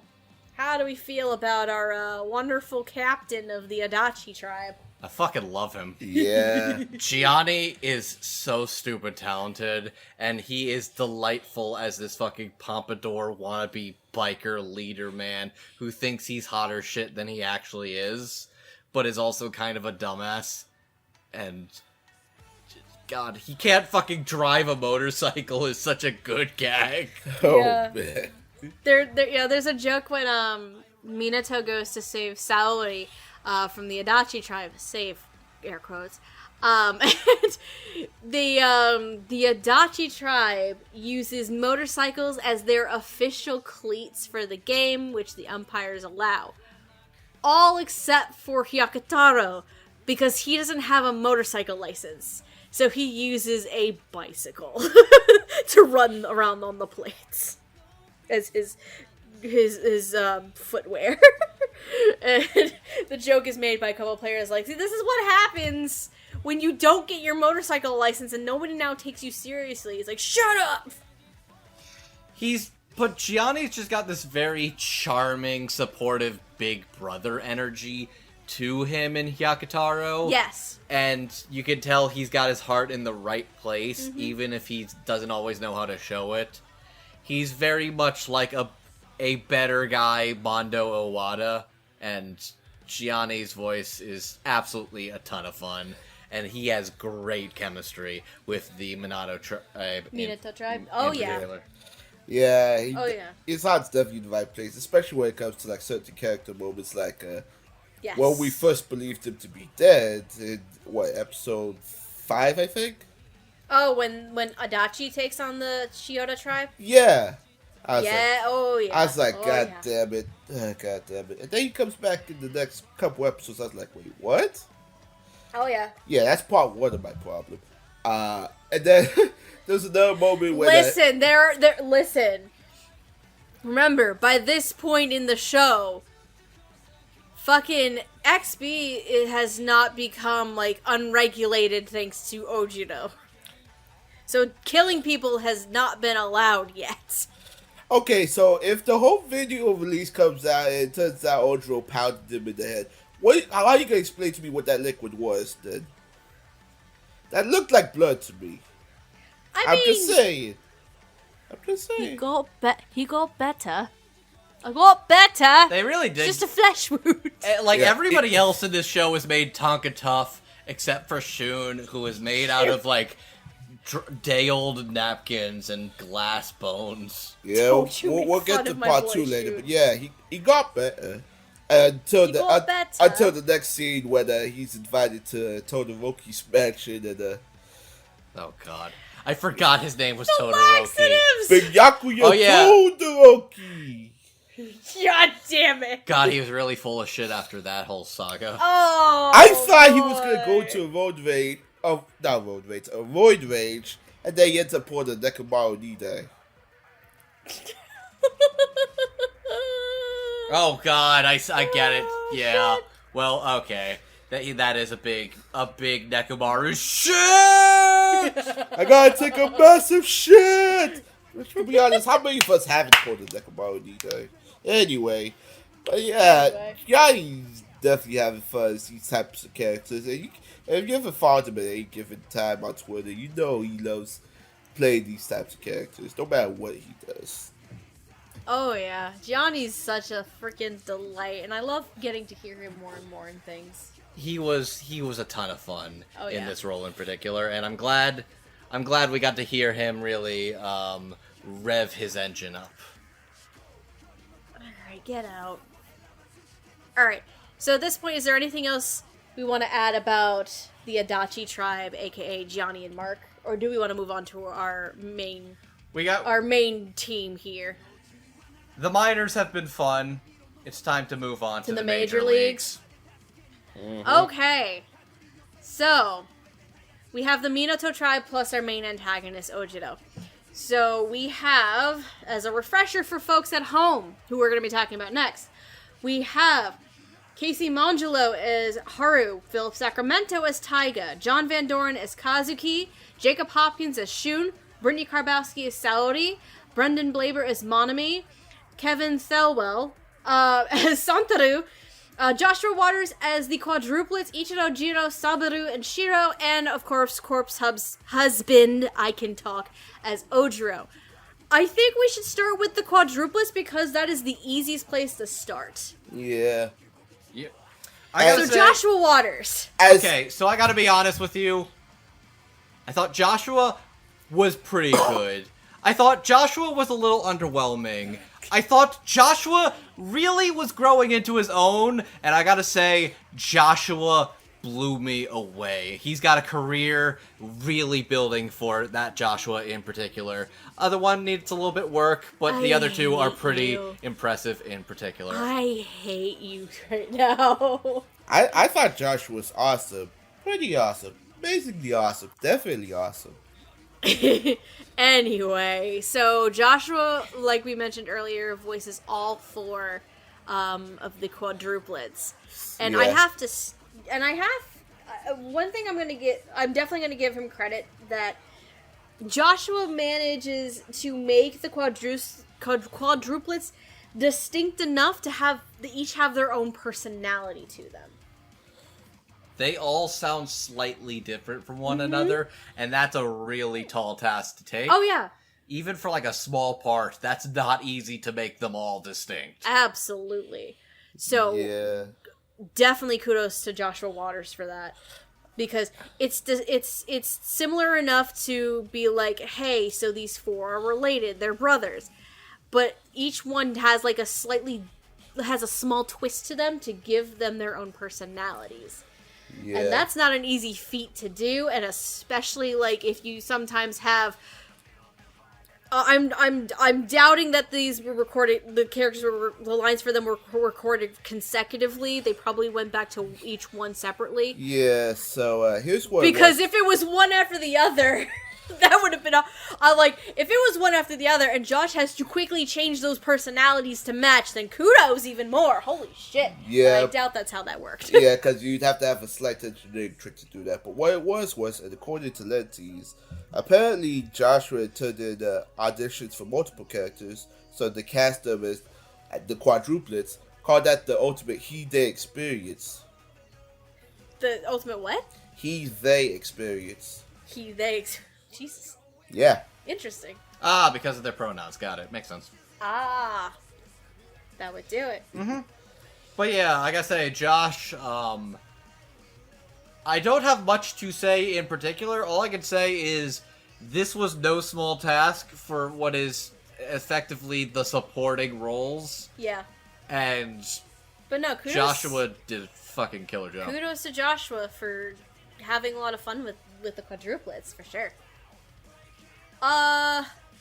Let's talk about... We are not talking about Corpse for a hot minute because we are going to put him with his boyfriend. We're going to put Ojiro with his boyfriend Kazuki. That's fair, and that's valid. So, before anyone asks, Ojiro we're going to put with his boyfriend Kazuki. So why don't we talk about...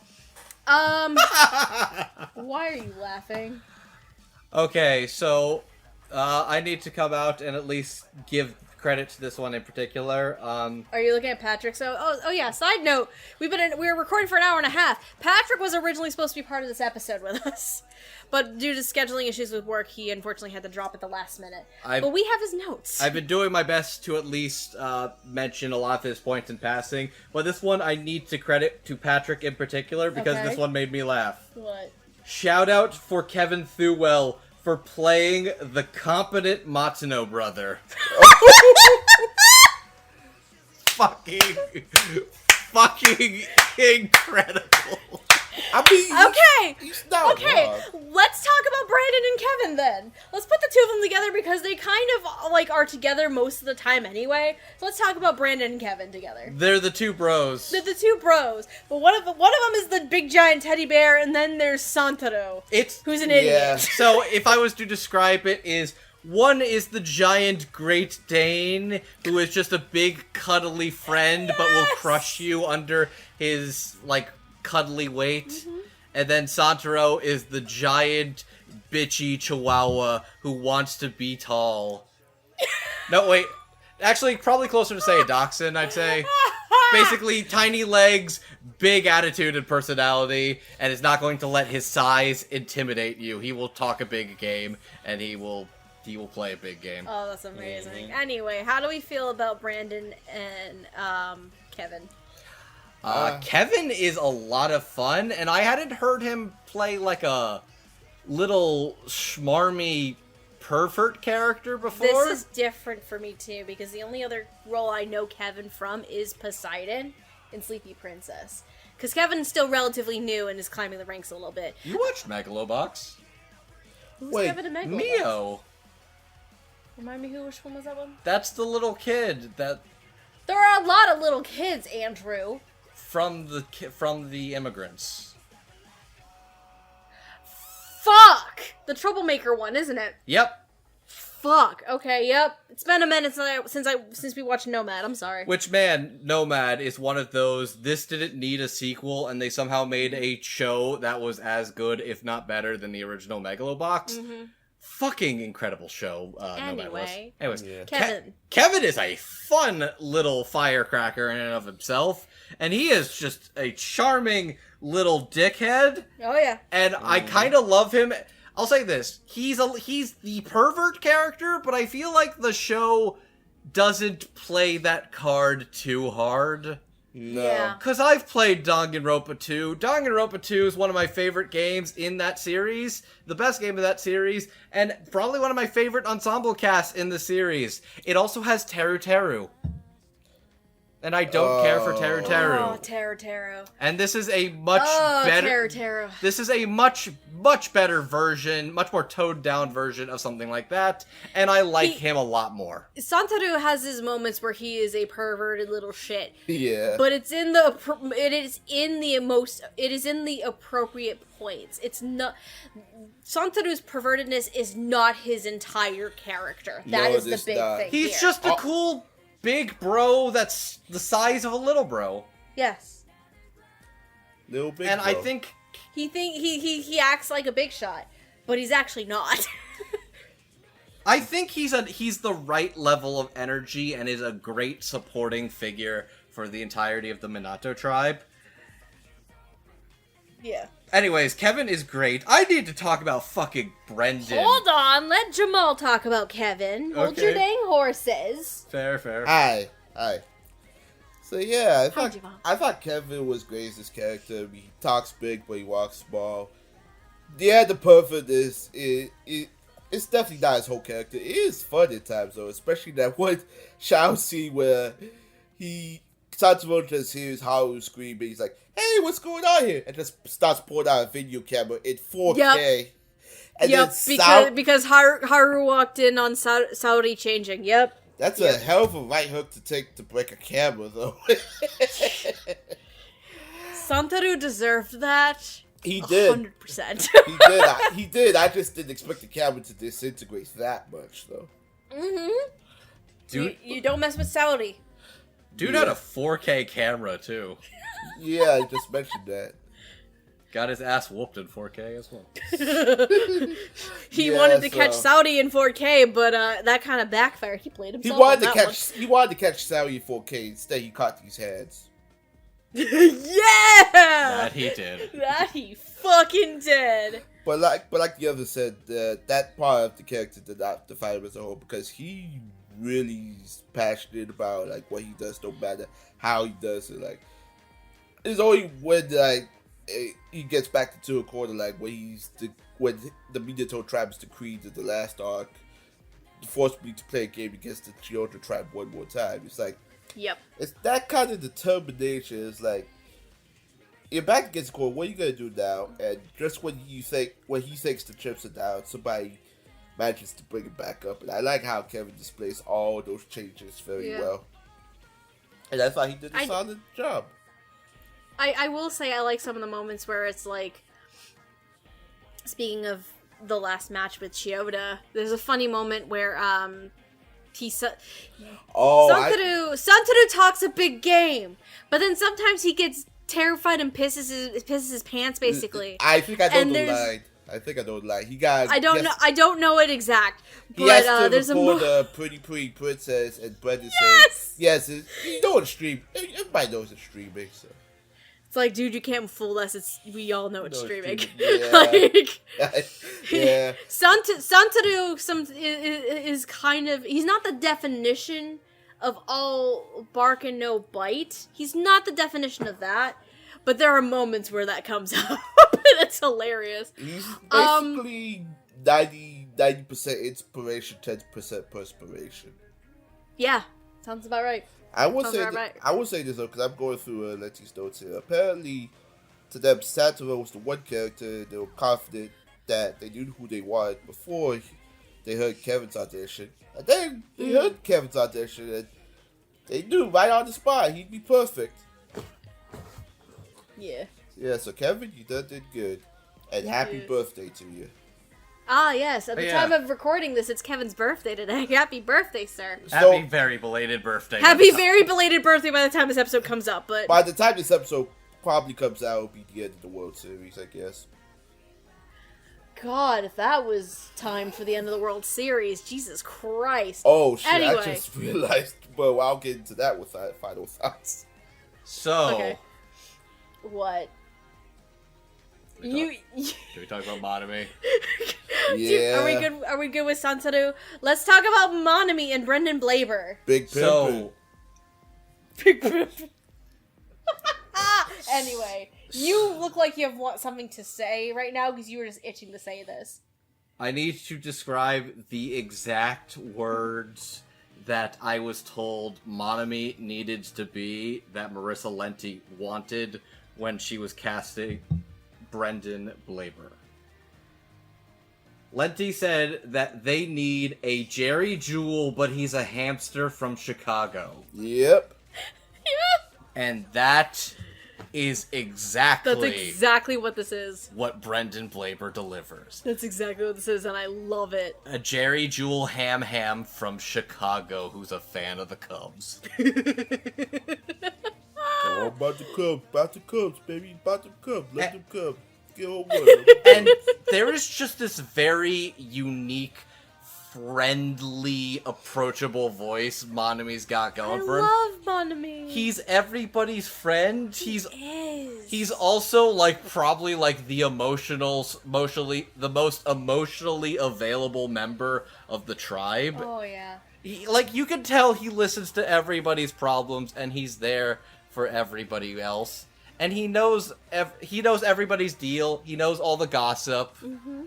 He also knows the secrets nobody else should know. Yes, so Monami and Santaru, very early on, because we mentioned earlier that Shun fucking bites it, we actually find out that Shun has some sort of medical condition. We don't know 100% the extent or the details of it. And the only people in the Minato tribe who know about this are Monami and Santaru. And that's it. And here's another fun fact for you I also learned. Oh god, what now? Brendan, Kevin, and Jacob were the only people who knew about Shun's impending death. That makes sense. That makes sense. Those were the only ones that were let in on the fact that Shun was going to die. We'll talk about the funny story about Shun's death in a little bit, probably when we get to Jacob. Because it's the story that they told on that cast party stream that Lenti held. Oh boy, that was hilarious. But anyway. But just Brendan's just got this very warm, fuzzy vibe I love Monami. to Monami's voice, which I think I'm also going to mention Patrick's notes here. Brendan played Monami like a Hanna-Barbera character, which was a very nice touch. I like that. And he also wanted to compliment the fact that they did not go for the low-hanging fruit, which was to give him the stereotypical fat, slow guy voice. Yes. I appreciate that. It's the same argument as like the stereotypical fat girl voice. It's the whole thing when for those of you who are new, we talked about the ladies did an episode on Kiss Him Not Me. And this was a huge part of the conversation when we talked about Kei Surinuma, I think is the character's name. Whoever Jeannie Torado, I think it was played, right? Yeah. It's the idea of like larger characters effectively getting to play lower, with kind of like push cheeks, fatter, lazy voice. Oh yeah. Basically, TLDR is big body is supposed to equal big voice, but that's a big no-no. It's also a big stereotype. Which they subverted exceptionally. God. They gave Monami this like sweet, soft, cuddly voice, and I love it. But then Monami, except for one moment. But Monami, you don't want to get him angry. Monami was like a motherfucker. When you make him angry, he goes rage mode. When you hurt his friends. He threatens to rip off your fucking head and piss down your throat. Yep. Which I saw that, and I saw his fucking eyes go feral. I'm like, holy shit! Yeah, that was the one moment where Brendan gets to portray Monami in a different way. And it's scary, and it's great. It's scary because Monami as a character is one you wouldn't expect to be that, like vehemently, like, raging angry like that. Which makes that moment, especially for Brendan, like, all the more scarier for Monami's character. And it's just, ooh, it's a nice touch. I love it. What do you think, Jamal? Brendan was a solid pick from the start, so... I don't hear Brendan these types of roles often, but when you do, he's always great whatever he does. I still remember giving him a W last year for combatant, so I know So I have a familiar understanding of what Brendan is capable of. A familiar understanding that doesn't mean I know everything he's capable of. He can always surprise you anytime. No, yeah, like, I haven't heard a ton of Brendan Blaber. I think offhand the only other role, at least out of the ones I credited earlier, that I've heard from Brendan is Wonder Egg Priority. And, oh yeah. Monami is very different from that role as well. Like, extremely different. You need to watch Sasuke and Miyano. I do need to watch. Really it's need on my backlog, baby. I have a large list of backlog shows, and Sasuke Miyano is among them. Holy shit! I'm trying to get through. Oh my god! I'm trying to get through the first 50 episodes of the fucking Prince of Tennis old Viz Media dub. Before it expires off of Hulu next Tuesday. Because I need to refresh my brain as to what happens before I can start the new dub of Prince of Tennis. If like the new dub comes to like Crunchyroll the next day, I'm gonna laugh my ass off. If the new dub comes to Crunchyroll? Literally the day after it expires off Hulu, I will laugh my ass off. You mean the old dub of the show? Do you mean the first 50 episodes? I mean the show, whatever. You get what I mean. The 50 episodes come to Crunchyroll and it's the new dub. I would laugh.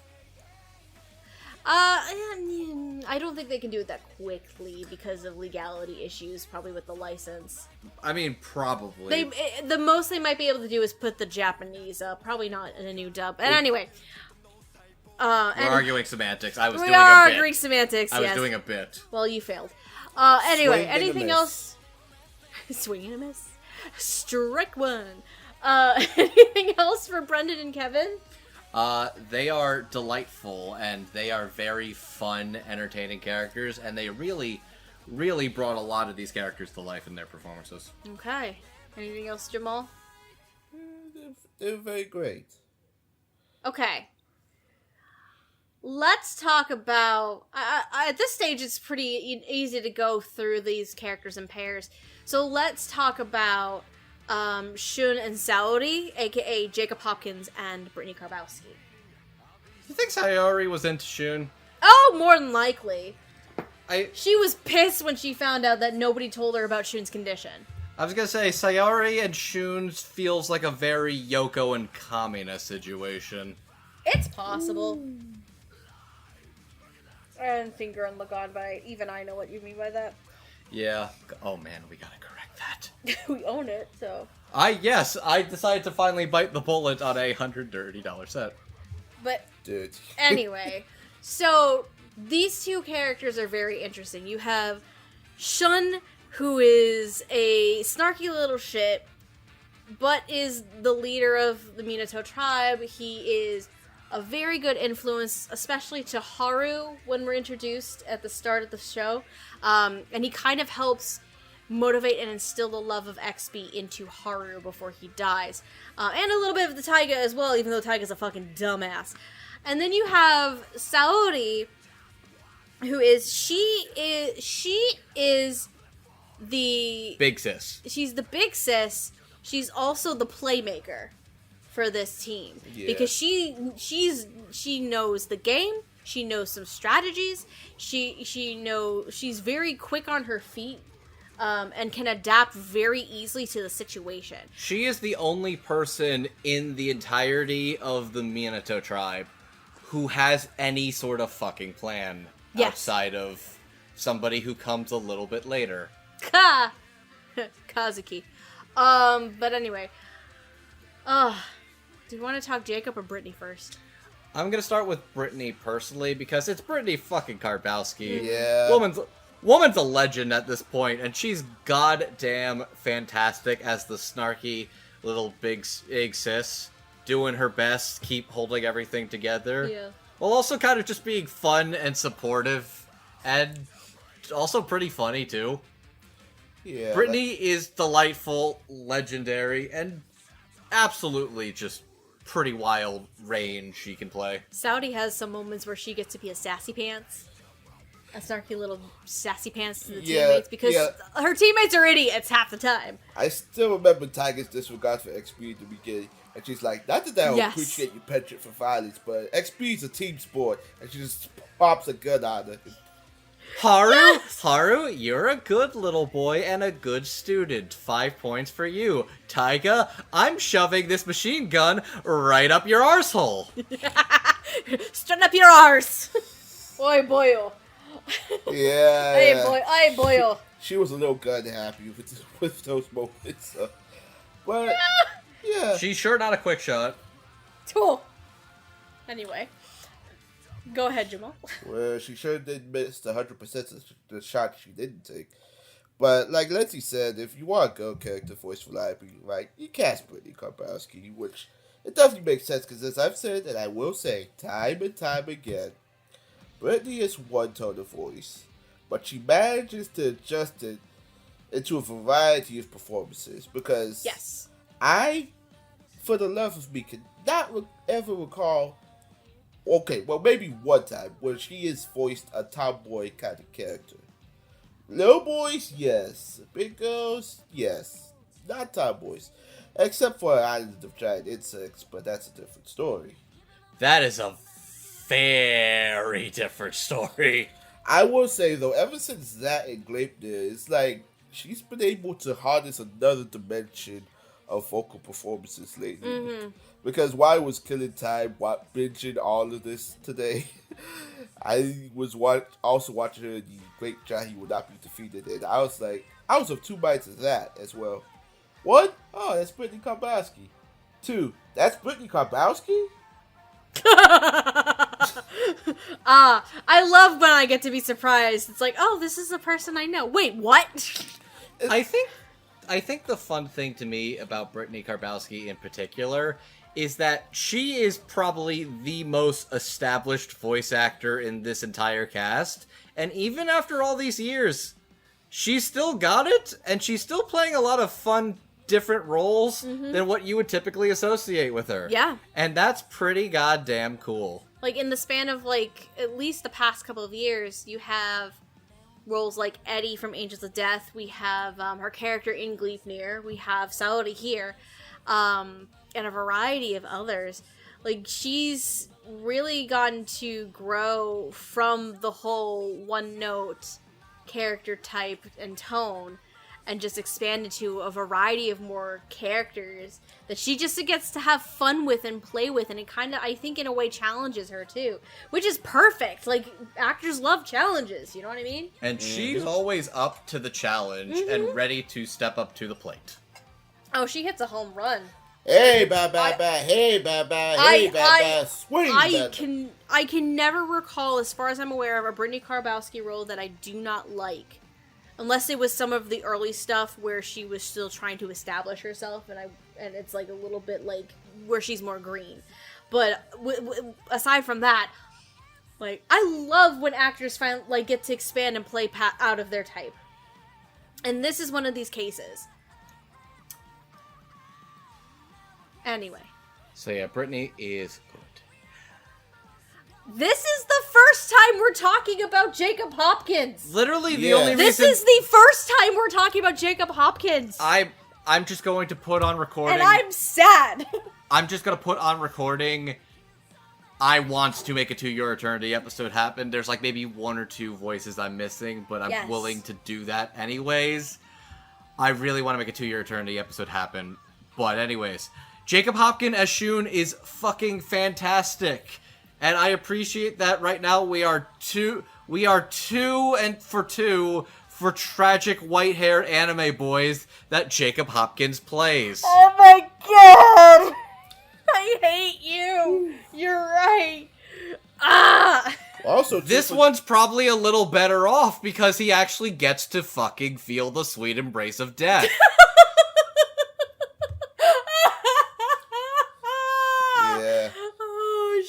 The sad part of that is, I think most of that was from internal bleeding when Ojiro punched him in the stomach. A mix of that, and then whatever. And then he was also kind of sick. And then whatever his condition was as well prior to the show. Yeah, that damage just kind of accelerated it. So he could feel it was coming. He's got dead anime boy disease. It's fatal. I was so mad because we watched Andrew and we first watched Tribe 9 week to week when it was airing. Yeah. And by the time we get to the end of, I think it was episode 2, was it, where Shun dies? 3. We get to the end of episode 3 and he dies. And I'm just like, are you fucking kidding me? Are you actually kidding me? This boy, who was turning into my favorite character, up and fucking bites it. I was pissed. I'm like, Danganronpa creators, you fucking assholes. I hate you. I'm gonna say this. I feel like that was almost like a fake out where it's like, okay, this is the real shit. Anyone can die. They didn't even kill fucking Todoroki.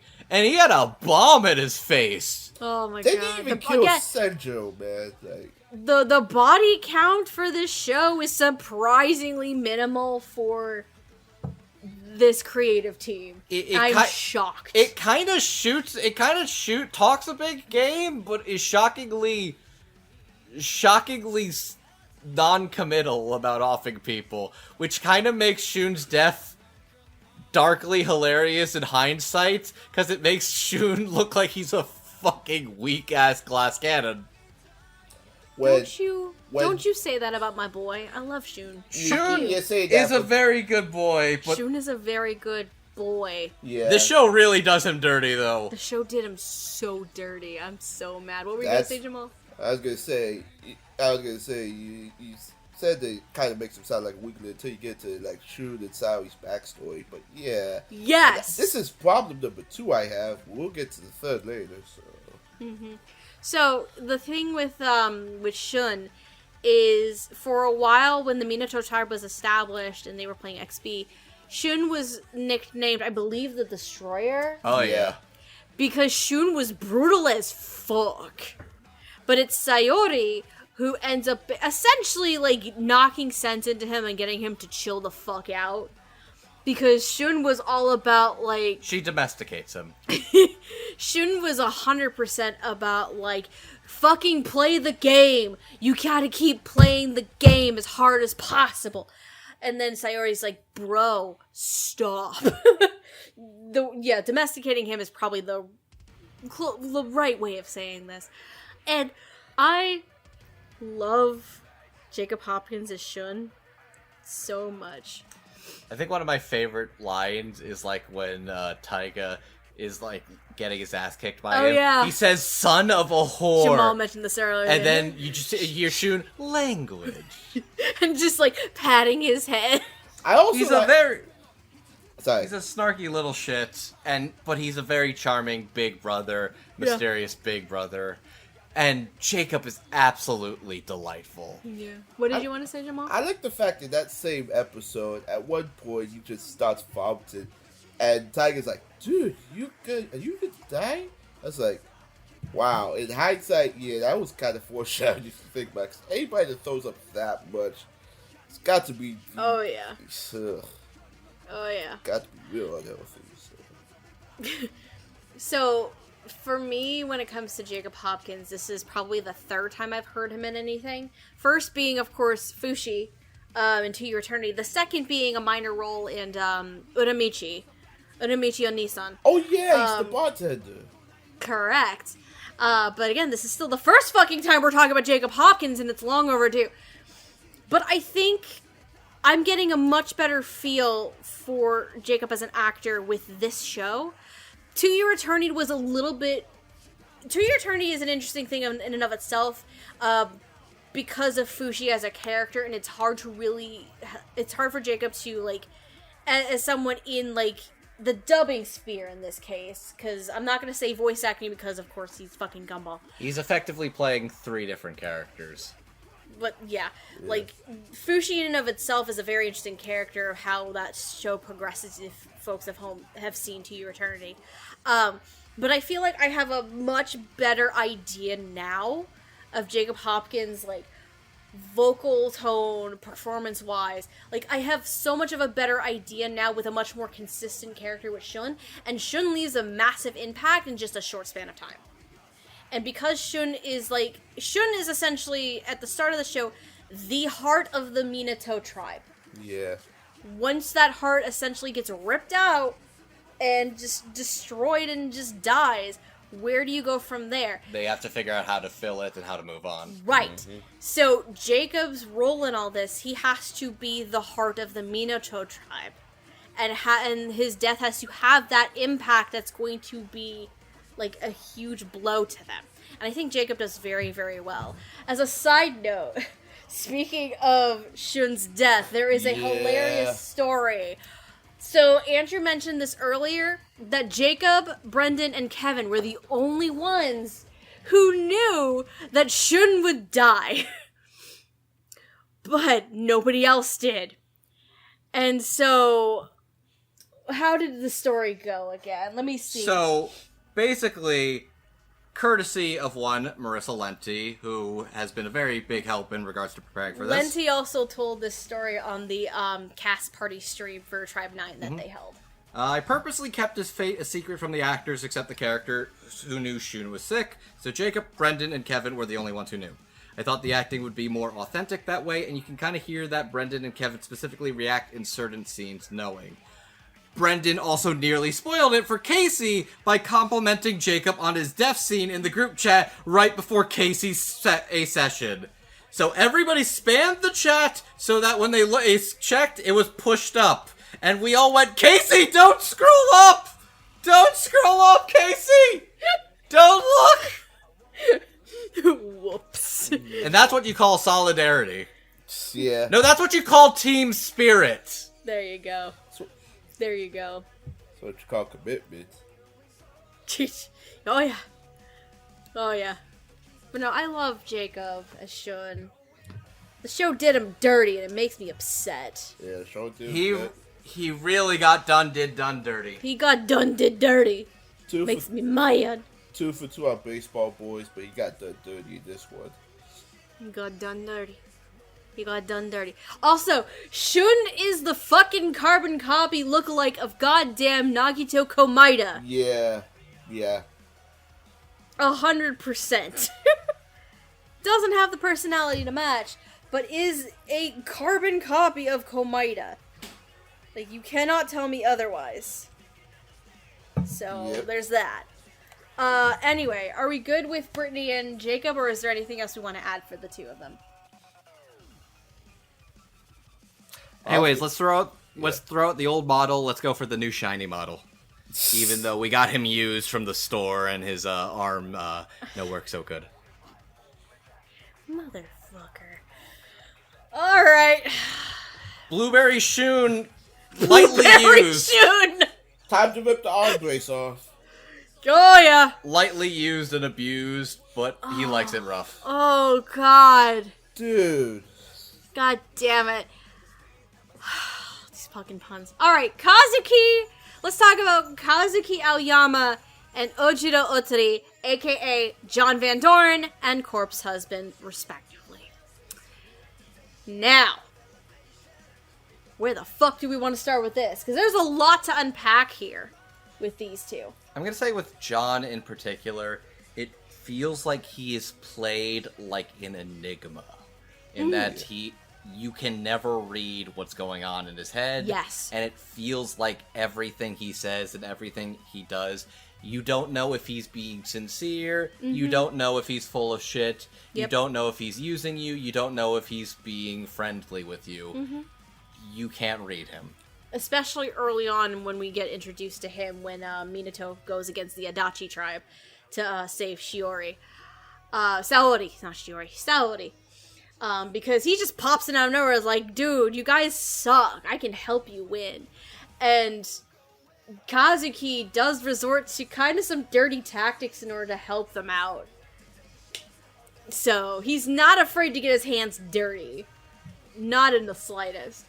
For a first named named character like Kazuki, I enjoyed John. I really did. Where are my notes about John?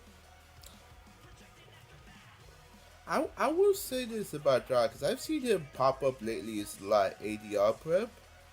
But yeah. I think I just found out he moved to LA earlier this year. I think he was from Missouri, if I remember correctly. That's why I just said what I did in the group chat.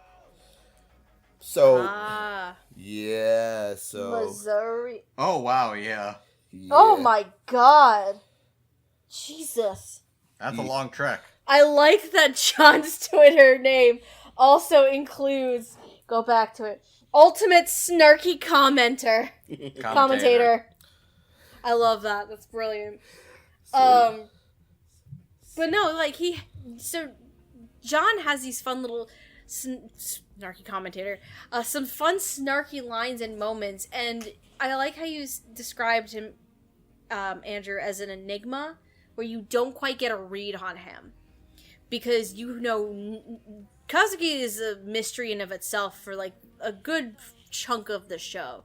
You don't know what his motivation is, you don't know why he wants to help Minato, you don't know if you could actually trust him, and that actually becomes a thing that comes into play partway through, when Haru is dealing with a potential bean bat thief, and he thinks it might be Kazuki.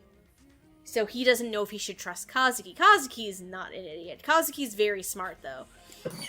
Yep. He's a very smart individual. Because one of the main... We find out later on because he starts opening up to the rest of the Minato tribe after the incident with the Ota tribe and finding out why the hell he joined the Minato tribe to begin with. And it all has to do with our good friend Ojiro. So Kazuki and Ojiro, they grew up together essentially, and they were both taken in by the Otari clan and the Chiyoda tribe. And good old Michael Soric, Mr. Otari guy, wants to create the strongest fucking XB player known to man, and essentially when Kazuki doesn't end up making the cut, he basically like casts him out, but not before Michael Soric Otari makes Ojiro smash his fucking left arm. Basically breaks it to the point it's unusable. Yes. Yeah. Or so we thought. And now, well, to an extent. And now Kazuki, his mission and what he wants to do now is to save Ojiro essentially from himself. Because Ojiro at this point is all about like raw power, pure strength, the strong will survive, everybody else will get crushed under the weight of that power. And Kazuki just wants to save Ojiro from himself. Essentially. Can I help you? Kazuki sees that Ojiro, his path in he sees that Ojiro's path in life is completely derailing, and he wants to put him back on track. Oh my god. I hate you right now. Wait. So in the last episode, Kazuki decides to step in front of Ojiro in order to save him from a son fucking of a bitch. train. You son of a bitch. I hate you. He derailed him, so he put him back on track, and they both got railed together. They railed each other! Oh, baseball, you savage. I hate you so much. Oh!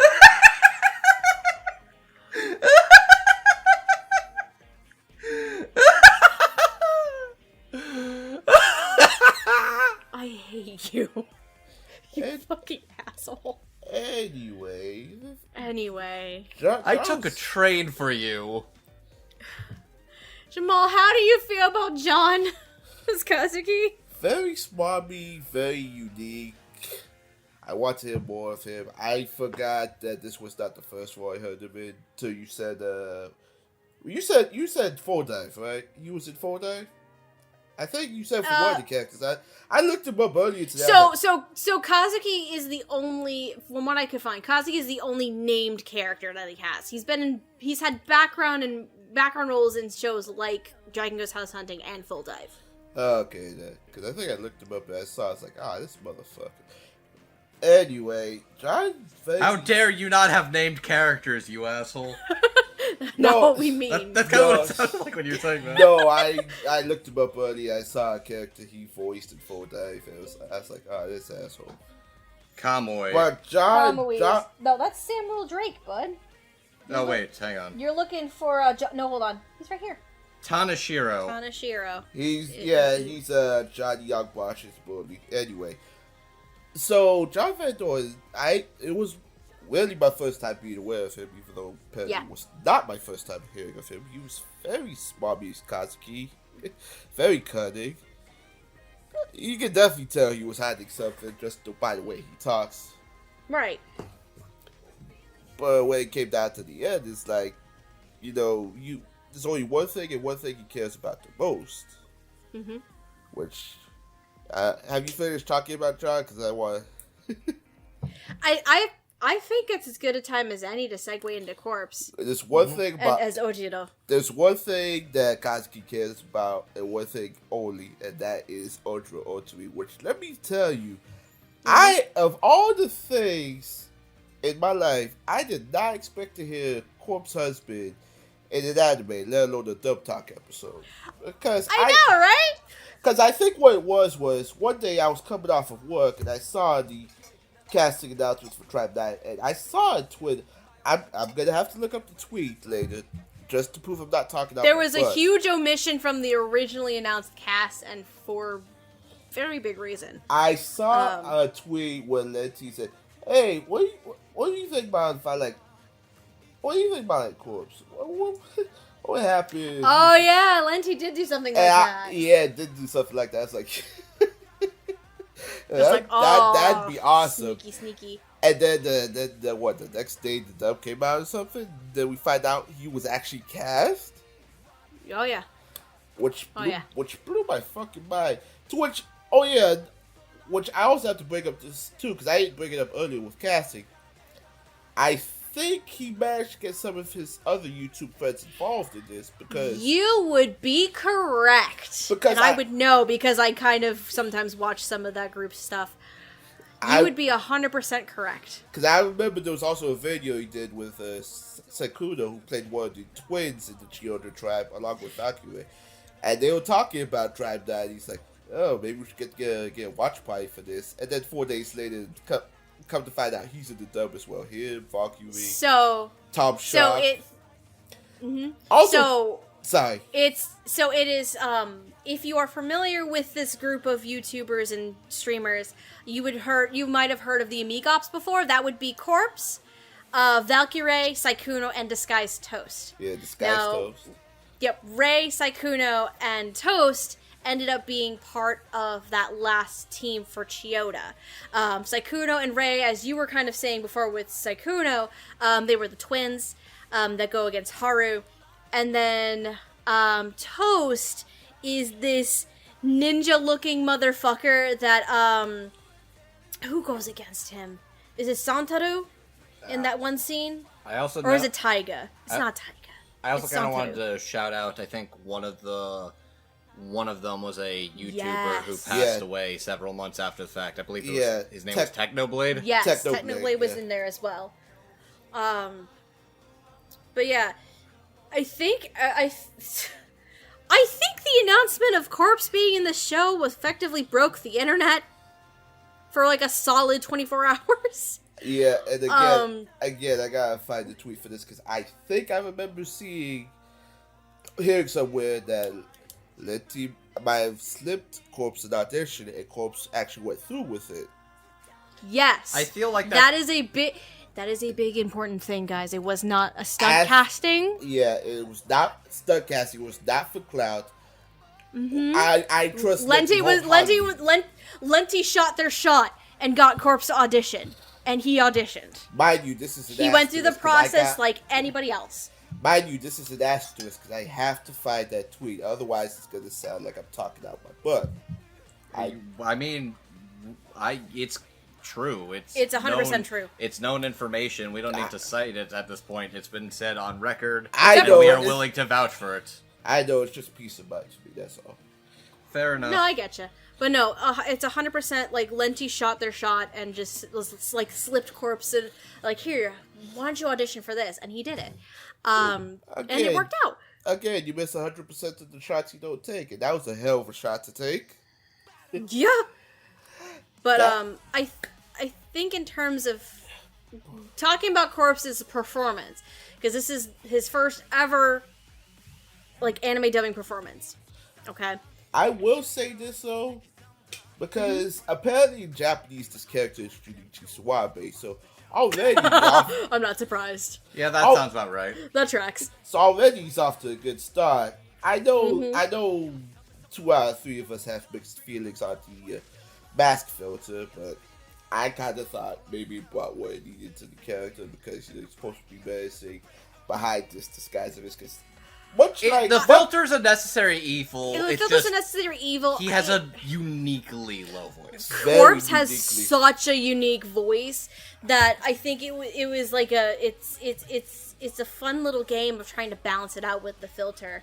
And again, I thought the filter-wise, it kind of hindered his performance early on in the offset, but that's only because they're trying to make the adjustments to make it like you're able to fucking understand him. It worked a lot better in the later episodes, like once they finally figured it out, and I think it worked. But I'm also going to give him credit where credit is due. Corpse is primarily a musician.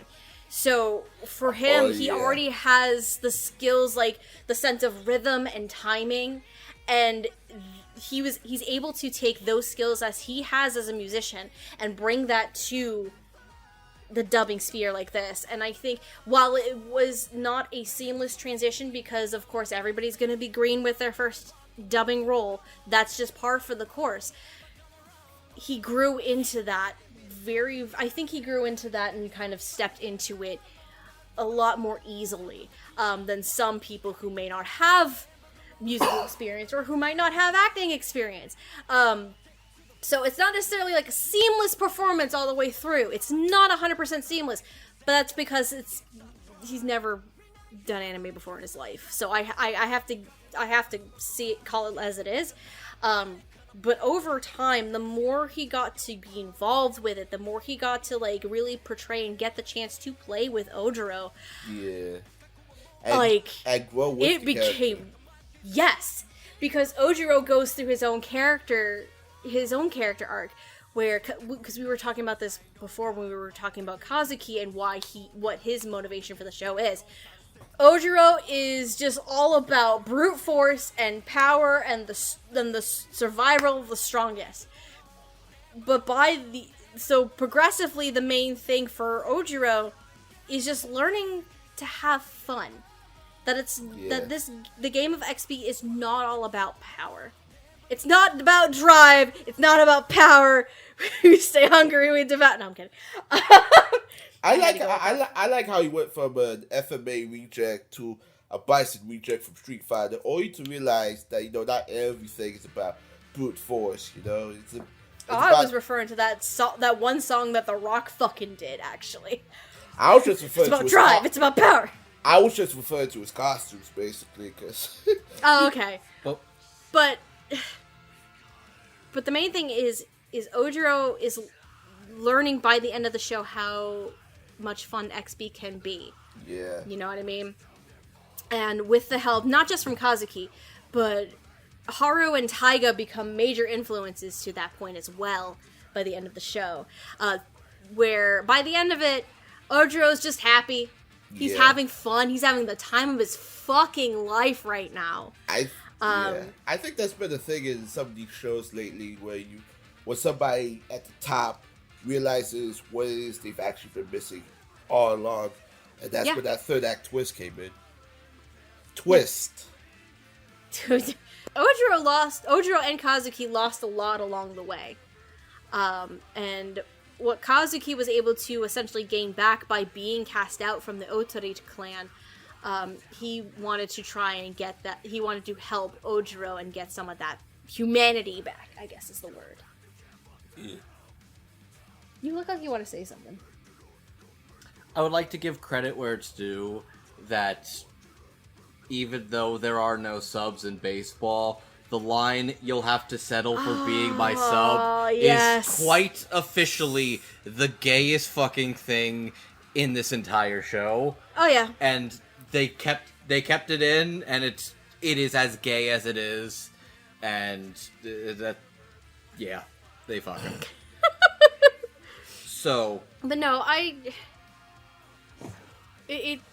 think Corpse was able to grow into his own. I, for one, would love to see him come back in the occasional anime role. Honestly, I really would. Because he has a very unique voice that's, like, he's broken the fucking internet with his unique voice. Let's be real here. I've seen the compilation videos. Oh, yeah. Every time he hopped into an Among Us chat with new people for the first time, he just talks. Everyone's like, "Holy shit, that's what the fuck?" And Whoa! they're like, hot What damn. was that? That was hot. Oh. Ooh, got to But- my booty.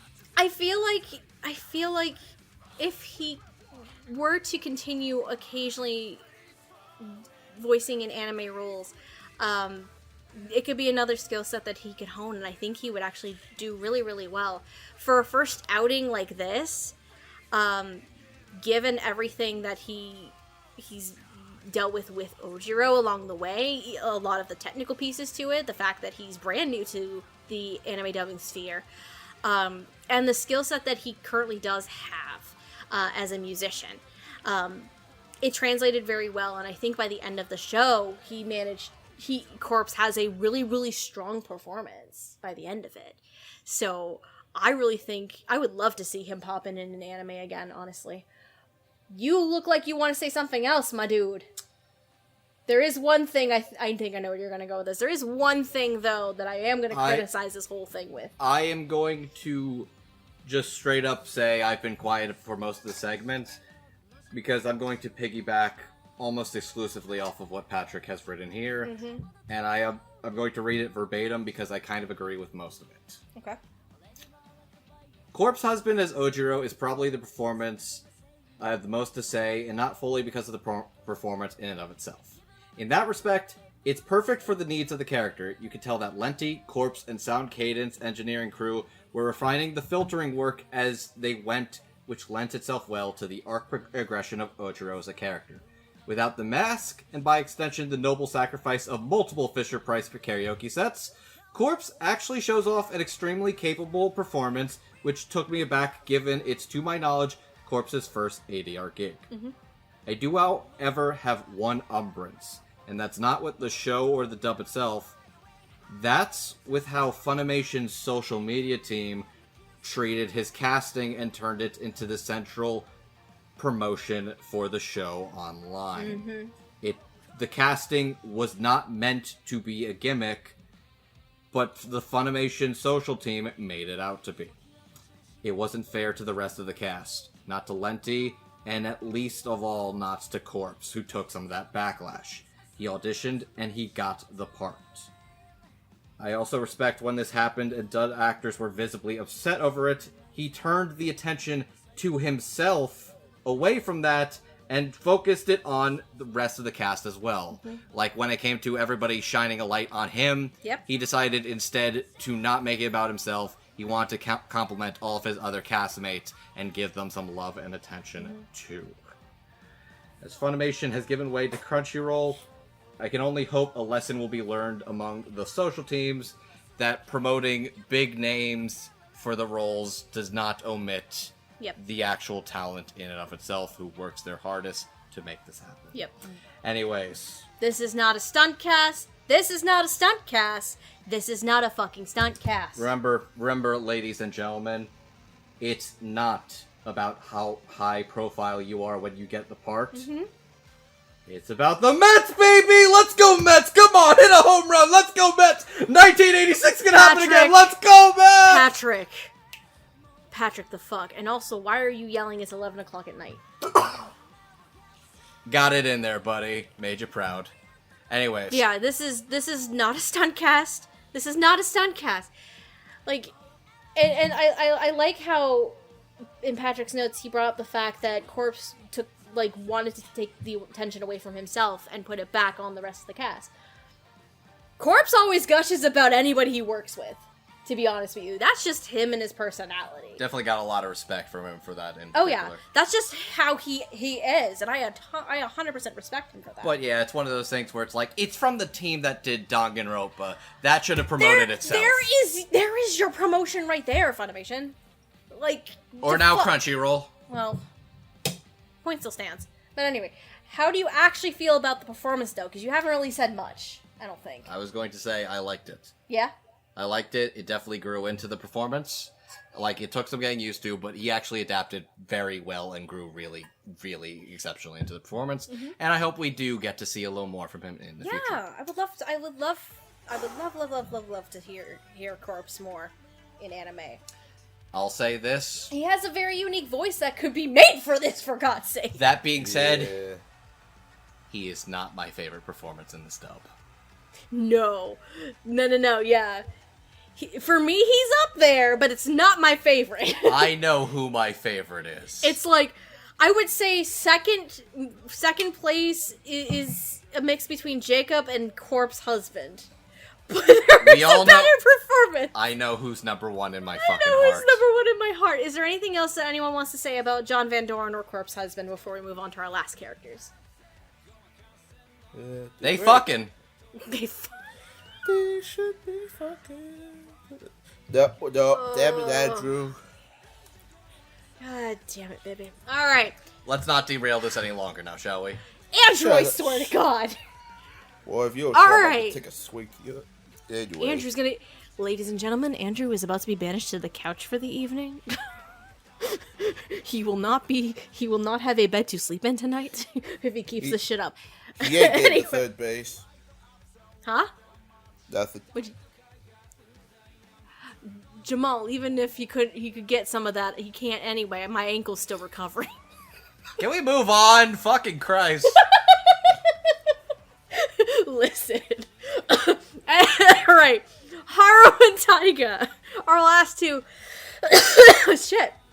Our last two characters. Haru and Taiga. A.k.a. Casey Mongelo and Philip Sacramento, respectively. Where are we starting with these goobers? I want to start with Casey, actually. Okay. What do you want to say about Casey? The sweetest bean. The goodest bean. Such a good bean. Absolutely precious baby boy. Baby. Baby. Such baby. Soft baby. Warm baby. Little ball of fur. I love blonde Naigi. God damn it. Casey as Haru, their performance is definitely very soft, sweet, like unassuming, but you could tell that there's a hidden badass in there too, which, if you want to know one of my personal favorite character archetypes, it's the unassuming, sweet, kind boy that doesn't believe in himself, but is actually a secret badass waiting to be unleashed. I would say it's surprising to me that it's a very interesting way to see how Haru grew throughout the entire show, with the help of Shun, without Shun, and then growing into his own man. Which I would say that, like, the finale of Tribe 9, a lot of the yells and, like, loud action noises Casey made, funny enough, were reminiscent to me of Teen Gohan fighting Cell. It felt very Dragon Ball Z in particular, and that felt like almost a very intentional, this is a boy becoming a man ready to face the strongest motherfucker in the world. And I think Casey absolutely nailed that strong shonen, almost Dragon Ball Z-esque combativeness in the final innings of Tribe 9. Very charming, sweet boy. Absolutely bounced off the other characters. Okay, I'm gonna wait for Steph to get here before I can tell you that one. But I truly did love Casey's portrayal of Haru. Very sweet, very, very charming, very cool, I love the hidden badass character archetype. Absolutely charming, very much warmed my heart in particular. Haru's a good little bean, doing his absolute best. It's kind of unusual seeing Emporio out of the prison, though. Oh my god. Fucking really? Wow, that is a deep cut. Okay. We're going Stone Ocean references. Oh, because baseball. That's where you're going with this. Okay. Yeah, I guess, yeah, Emporio and Monami would have bonded over their love of the Cubs. Well, I meant because Emporio is a baseball kid. Anyway.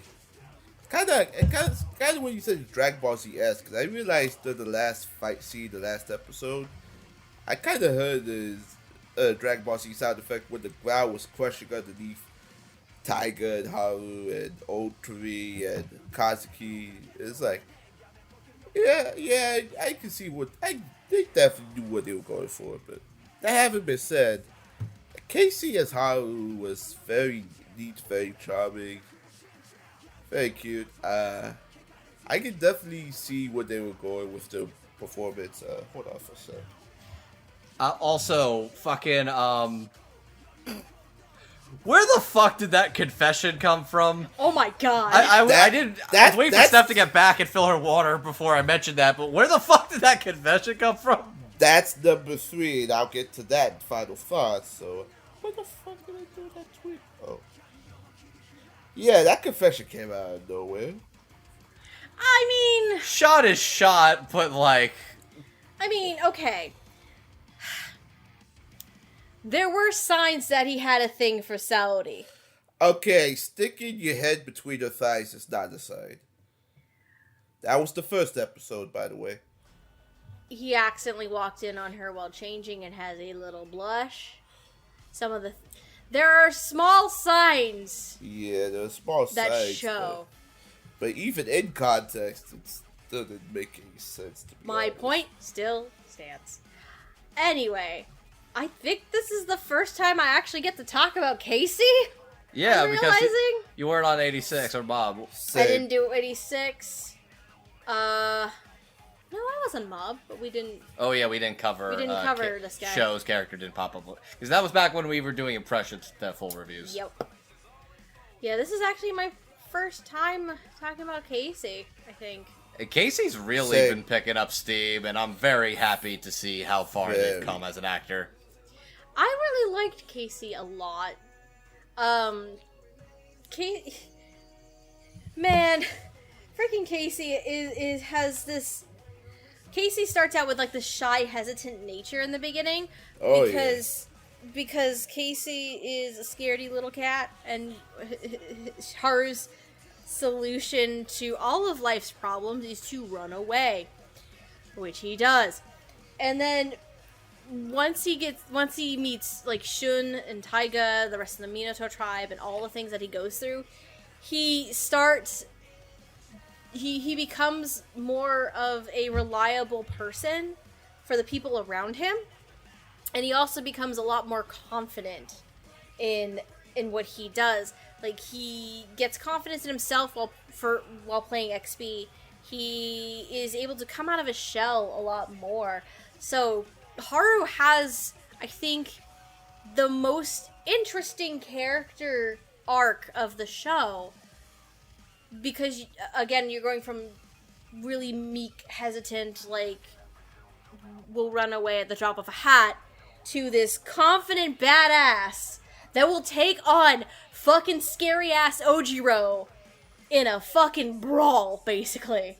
Like, and Casey's progression over the course of the series is a lot of fun to watch. And I love their progression of the characters, Haru. I love it. It's so much fun. It's very fun and dynamic to see that. Casey's great. Casey's great. As Letty pointed out, Casey's the blonde baseball child. Just makes sense. Yeah. It just makes sense. It fits like a glove. Shut up, baseball Andrew. glove. Y'all knew what you signed up for. Shut the fuck up. Ladies and gentlemen, it's official. Andrew will be sleeping on the couch tonight. I love you. Fuck you. Anyway. Somebody struck out. Time and place, sweetie. Oh god, no. Fuck off. Okay, you're right. We need to talk about somebody who is not tainted in the ways of sex or sex education or sexuality. But he can't. But he. How Casey's how is perfect. I was gonna say, Tiger can't swing for shit. So Taiga doesn't even know how to swing. Taiga doesn't know what team to swing on anyway either. He doesn't know anything. He's idiot sexual. Phil Sacramento is Taiga. He plays for his own team. I meant that in the literal and the figurative sense. Oh yeah. Anyway, so Philip Sacramento as Taiga is probably the most fun performance in the entirety of this goddamn show. And I am sad that I didn't get to really know who Philip Sacramento is until this goddamn moment. Better late than never. Oh, he's true, great. but still. So, he's fucking great. So fun thing to talk boy. about behind the scenes for this particular casting. So, Taiga is foreign. Yes. They don't actually know what nationality he is. So he's kind of like Rolf from Ed and Eddie, in that they know he's a foreign kid, they don't really know where. So as far as casting, all natural accents were fair game. And the one that impressed Lenti the most was Philip's great audition and his very authentic Irish accent. But Lenti was open to the character having any accent. They just wanted to pick the best one that fit. But that was the one they went for, and god damn it. Oh, it's the best thing ever. What a great choice. Oh, it's a fantastic choice. Philip is so fucking fun. He is inspired, and he is just a fucking stupid himbo bitch. I love him. I love Taiga so much. He's a stupid fraud. He is a fucking himbo through and through.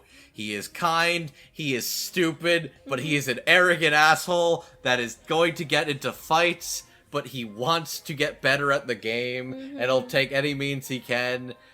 He is charming, he is dumb, he does not understand what sex is, he does the fall into boobs gag, and he doesn't even react. Oh yeah. The girl's just like, would you mind letting go? Oops, sorry about that. Like, he's not flustered or anything, he's just like, no. Oh, hey, that was pretty soft. If it was fucking whoops, sorry about that, madam. If it was Santaru, he would have been just, like, trying to stay there for an extra, like, 5 minutes. Taiga's just like, my bad. Haru would be, like, freaking out. Haru would be flustered. Santaru would want to stay there. Taiga's just like... Taiga's like, my bad, and just gets up. Oh, dang. Nonchalant. That's pretty soft. I wonder if mine are like that. I don't even think his brain would process even to that extent. You're like, guy boobs and girl boobs are close to each other? Oh. I don't think he would process that like that, but okay. The man's also a tuna fisherman, and he plays like he smells like fish. He's such a goober. Taiga is a goober. I love it. It's, oh my god. He's too sweet to be fishy. He's too good and pure for this earth because he's a fucking idiot. He's an idiot. Hey, Boyle. He's an idiot. He's a fucking idiot. It's not about brains, it's about being dumb and kind. And fucking Taiga has it in spades, and Philip is just the most fun performance in this entire show. You can tell that every session with Philip was a treat. You can hear him having fun with the character. You can hear him really growing into the character. To me, Philip is the MVP. I like how you also You said done did that... great, laddie. Oh, he done... Hoy, boyo. I like how you described it as him being an idiot, but also having, like, being so kind. I actually wrote down a note saying that, like, Philip is such a goober, but probably has the biggest heart of the cast. Because Taiga has several moments where he ends up, especially after Shun's death, where he somehow ends up being, like, the motivational speaker of sorts. He tries to push everybody to to stop wallowing in despair. Yeah. Oh my god, he's the ultimate hope! Fuck you! You would think it would be Haru, but nope. It's Taiga. Oh my god, I just realized. You know what? Mm-hmm. You know what's fucking... Okay, you know what? I'm gonna bring this back to Danganronpa V3. Oh god, what? If Haru is Shuichi, Taiga is Kaito Monoma. He is the luminary of the stars. He is the big old friend. I think I know who that is. I haven't played or Danganronpa seen V3. V3. That's Kyle Hebert. I'll say that's Kyle Hebert's character in the game, right? Yep. Okay. He's the biggest bro that ever done broed. Oh, Taiga's the biggest bro who ever done broad. Are you kidding me? Basically, Taiga is fiery Kaito. Oh my god, you know what this is? What? Oh my god, it's more than that. It's more than just that. What? Taiga is the Leon Kuwata redemption arc 10 years later. Oh. Dang it. Oh my god. Oh my god. Instead of Leon being the asshole shitty hack baseball guy who's a total asshole, this is the Leon Kuwata redemption arc. Tribe 9 is the Leon Kuwata redemption arc. I hate you. I hate you. You hate me because I'm right! Do not yell. Right it is almost mean midnight. You're correct. It is almost midnight. Do not yell. In Anyways, this apartment. Phil's my favorite performance of the show, and I love Taiga. He's fucking stupid. I love Taiga too. And Philip is definitely one of my favorite performances of the entire show. I think it's like, in terms of favorite performances, it's definitely Philip, Jacob, and then even Corpse up there. Like 100%. Because I was just so surprised by all three of their performances, and I just fell in love with all three of their performances. In terms of Philip's Taiga, again, Taiga is the biggest goober that could ever fucking goober in a show. But he has the biggest heart and ends up being the biggest motivational piece for the Minato tribe. And everybody likes to poke fun at Taiga. It ends up being a running gag throughout the whole show. But Taiga has his own character arc to go through too, because he kind of gets into XB where Haru kind of falls into it accidentally. Taiga sought it out for shits and giggles. And he's not good at it. But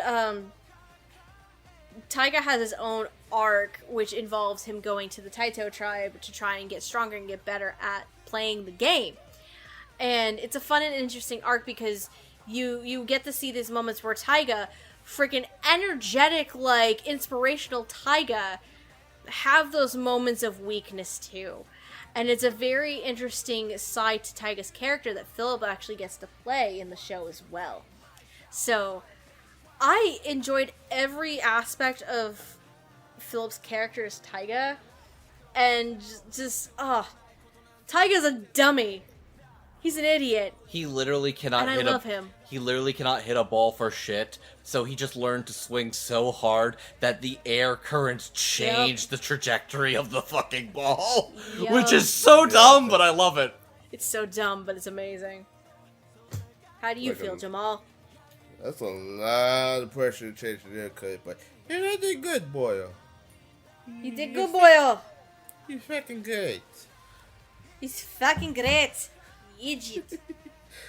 I apologize for the horrible Irish accent. I'm not. I apologize because I'm part Irish and I don't have... I'm awful with the accent, so... Oh, I'm partially good to just listen to the Black Butler movie episode. Yeah, I'm also part Irish, but yeah, you did fucking great. I don't really have anything else to say. You did good, boyo. You're a fucking idiot, but you did fucking great. Oi, boyo. You want to grab a pint and then get out of here?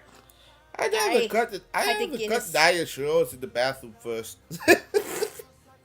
Oh, lordy. Anyway, is there anything else we want to say about Casey and Philip before we move on to final thoughts? I think we're good. They knocked it out of the park. Home run! Alright, let's move into final thoughts about Tribe 9. What are our final thoughts on the English dub for Tribe 9? Who would like to go first?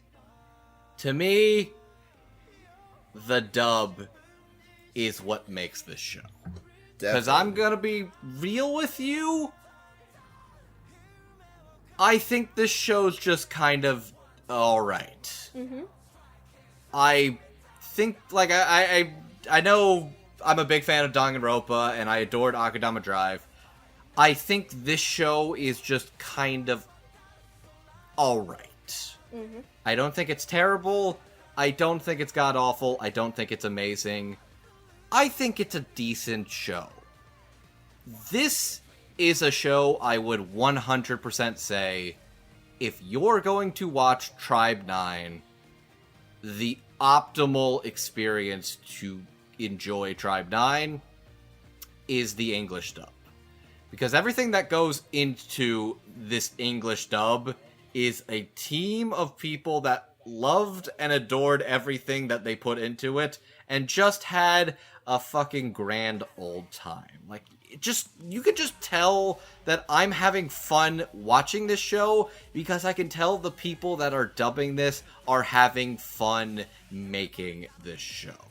I would say that it's an okay show, but this to me is an example of a decent show with a strong dub that actually does raise it a point or two in my rating, just because of the strength and passion that goes into the dub. So to Marissa Lenti and their entire team at Sound Cadence Studios, that is absolute massive kudos. Congratulations. Good job. Alright, Jamal, what are your final thoughts on the dub of Tribe 9? Well, I'm glad he said that, because when I thought about it, I was reading some interviews, and one of them said that Tribe 9 kind of struck out, because I didn't remember exactly why he said it, but I did agree with them on one point, though, because I feel with Koika's previous works, Danganronpa 3, and Akudama Drive, I felt Akudama Drive was the strongest out of those three, because it had not only did it have something original, but it wasn't really tied into anything, so it could do the story however it wanted. But with Danganronpa, and in particular Tribe 9, I do feel like something was missing. Like part of the story was kind of compressed. I know it's supposed to be. I don't know if it's supposed to be a tie-in to the mobile game, which I'm pretty sure it's part of the mobile game stuff, yeah. Which I checked, and I have not seen any more information other than it was announced. So, whatever we might be missing, it will probably be in there. But for right now, it's an okay show. It's pretty good. I mean, it was kind of hard to rewatch because I did fall asleep a few times, but I was still able to recall the show vividly, as well as the dub, and that's another thing about because Sound Cadence will do a bad show good and a great show even better, so they can turn anything into gold, basically. Like, for example, I managed to watch all of Full Dive. I was not interested in watching Full Dive before, but they managed to... Oh, Full Dive is a good example of turning a bad show at least watchable. I watched Full Dive too. I 100% understand where you're coming from with that one. I gave that show a W. I didn't, but hey. And that speaks to its quality of the dub. You know, it gives them creative freedom to do it however they want to, however they see fit. Yeah. And for that, I gotta commend Lenti and the crew. So I would say though, I did not realize until earlier they also accomplished another feat with this show, but I'll wait till you plug the show. So. Oh well, we'll see. As for my final thoughts, so Tribe 9, as weird of an amalgamation of a show as this is some fucking fun time. It's fun popcorn material kind of deal. And it's just, for me, it's a fun watch, even with some of the convoluted story elements. But I think what really sells it is the English dub that was produced here. Because you know they had a lot of fun with it.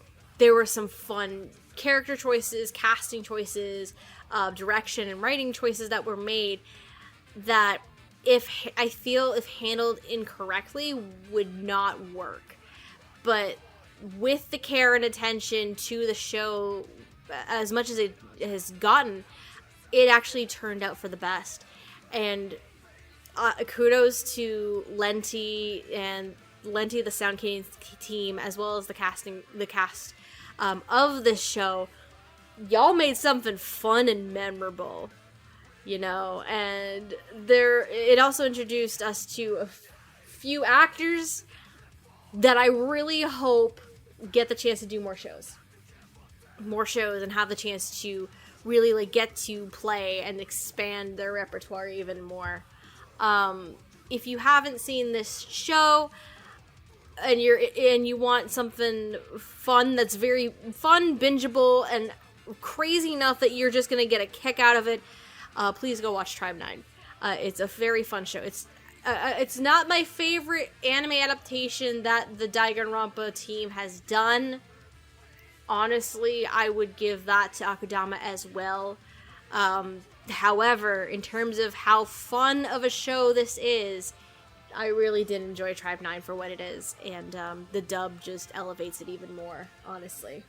If you, dear listeners at home, are interested in seeing Tribe 9 for yourself, it is available currently on Funimation Entertainment, and actually, as of today, the time of this recording, it made its way to Crunchyroll as well. They've been moving over a bunch of the Funimation catalog to Crunchyroll for months now, and it was finally Tribe 9's turn to make the move. Yep. So officially, as of the day of this recording, to change stadiums, if you will.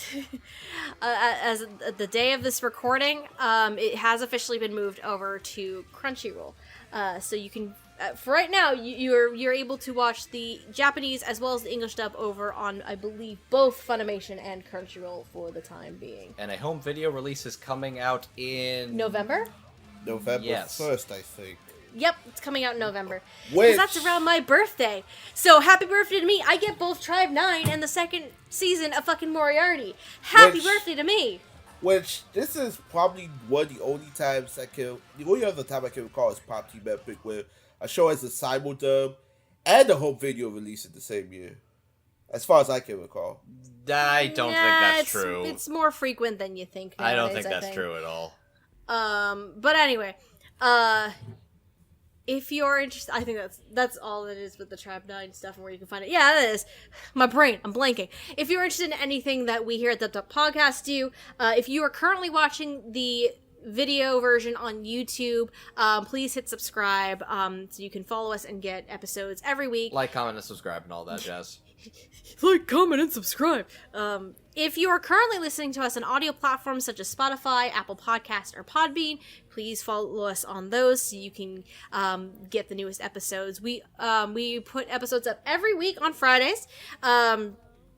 We also have, if you're interested in following us on other social media platforms, we have a Twitter and Twitch account. Both of them are at Dub Talk Podcast.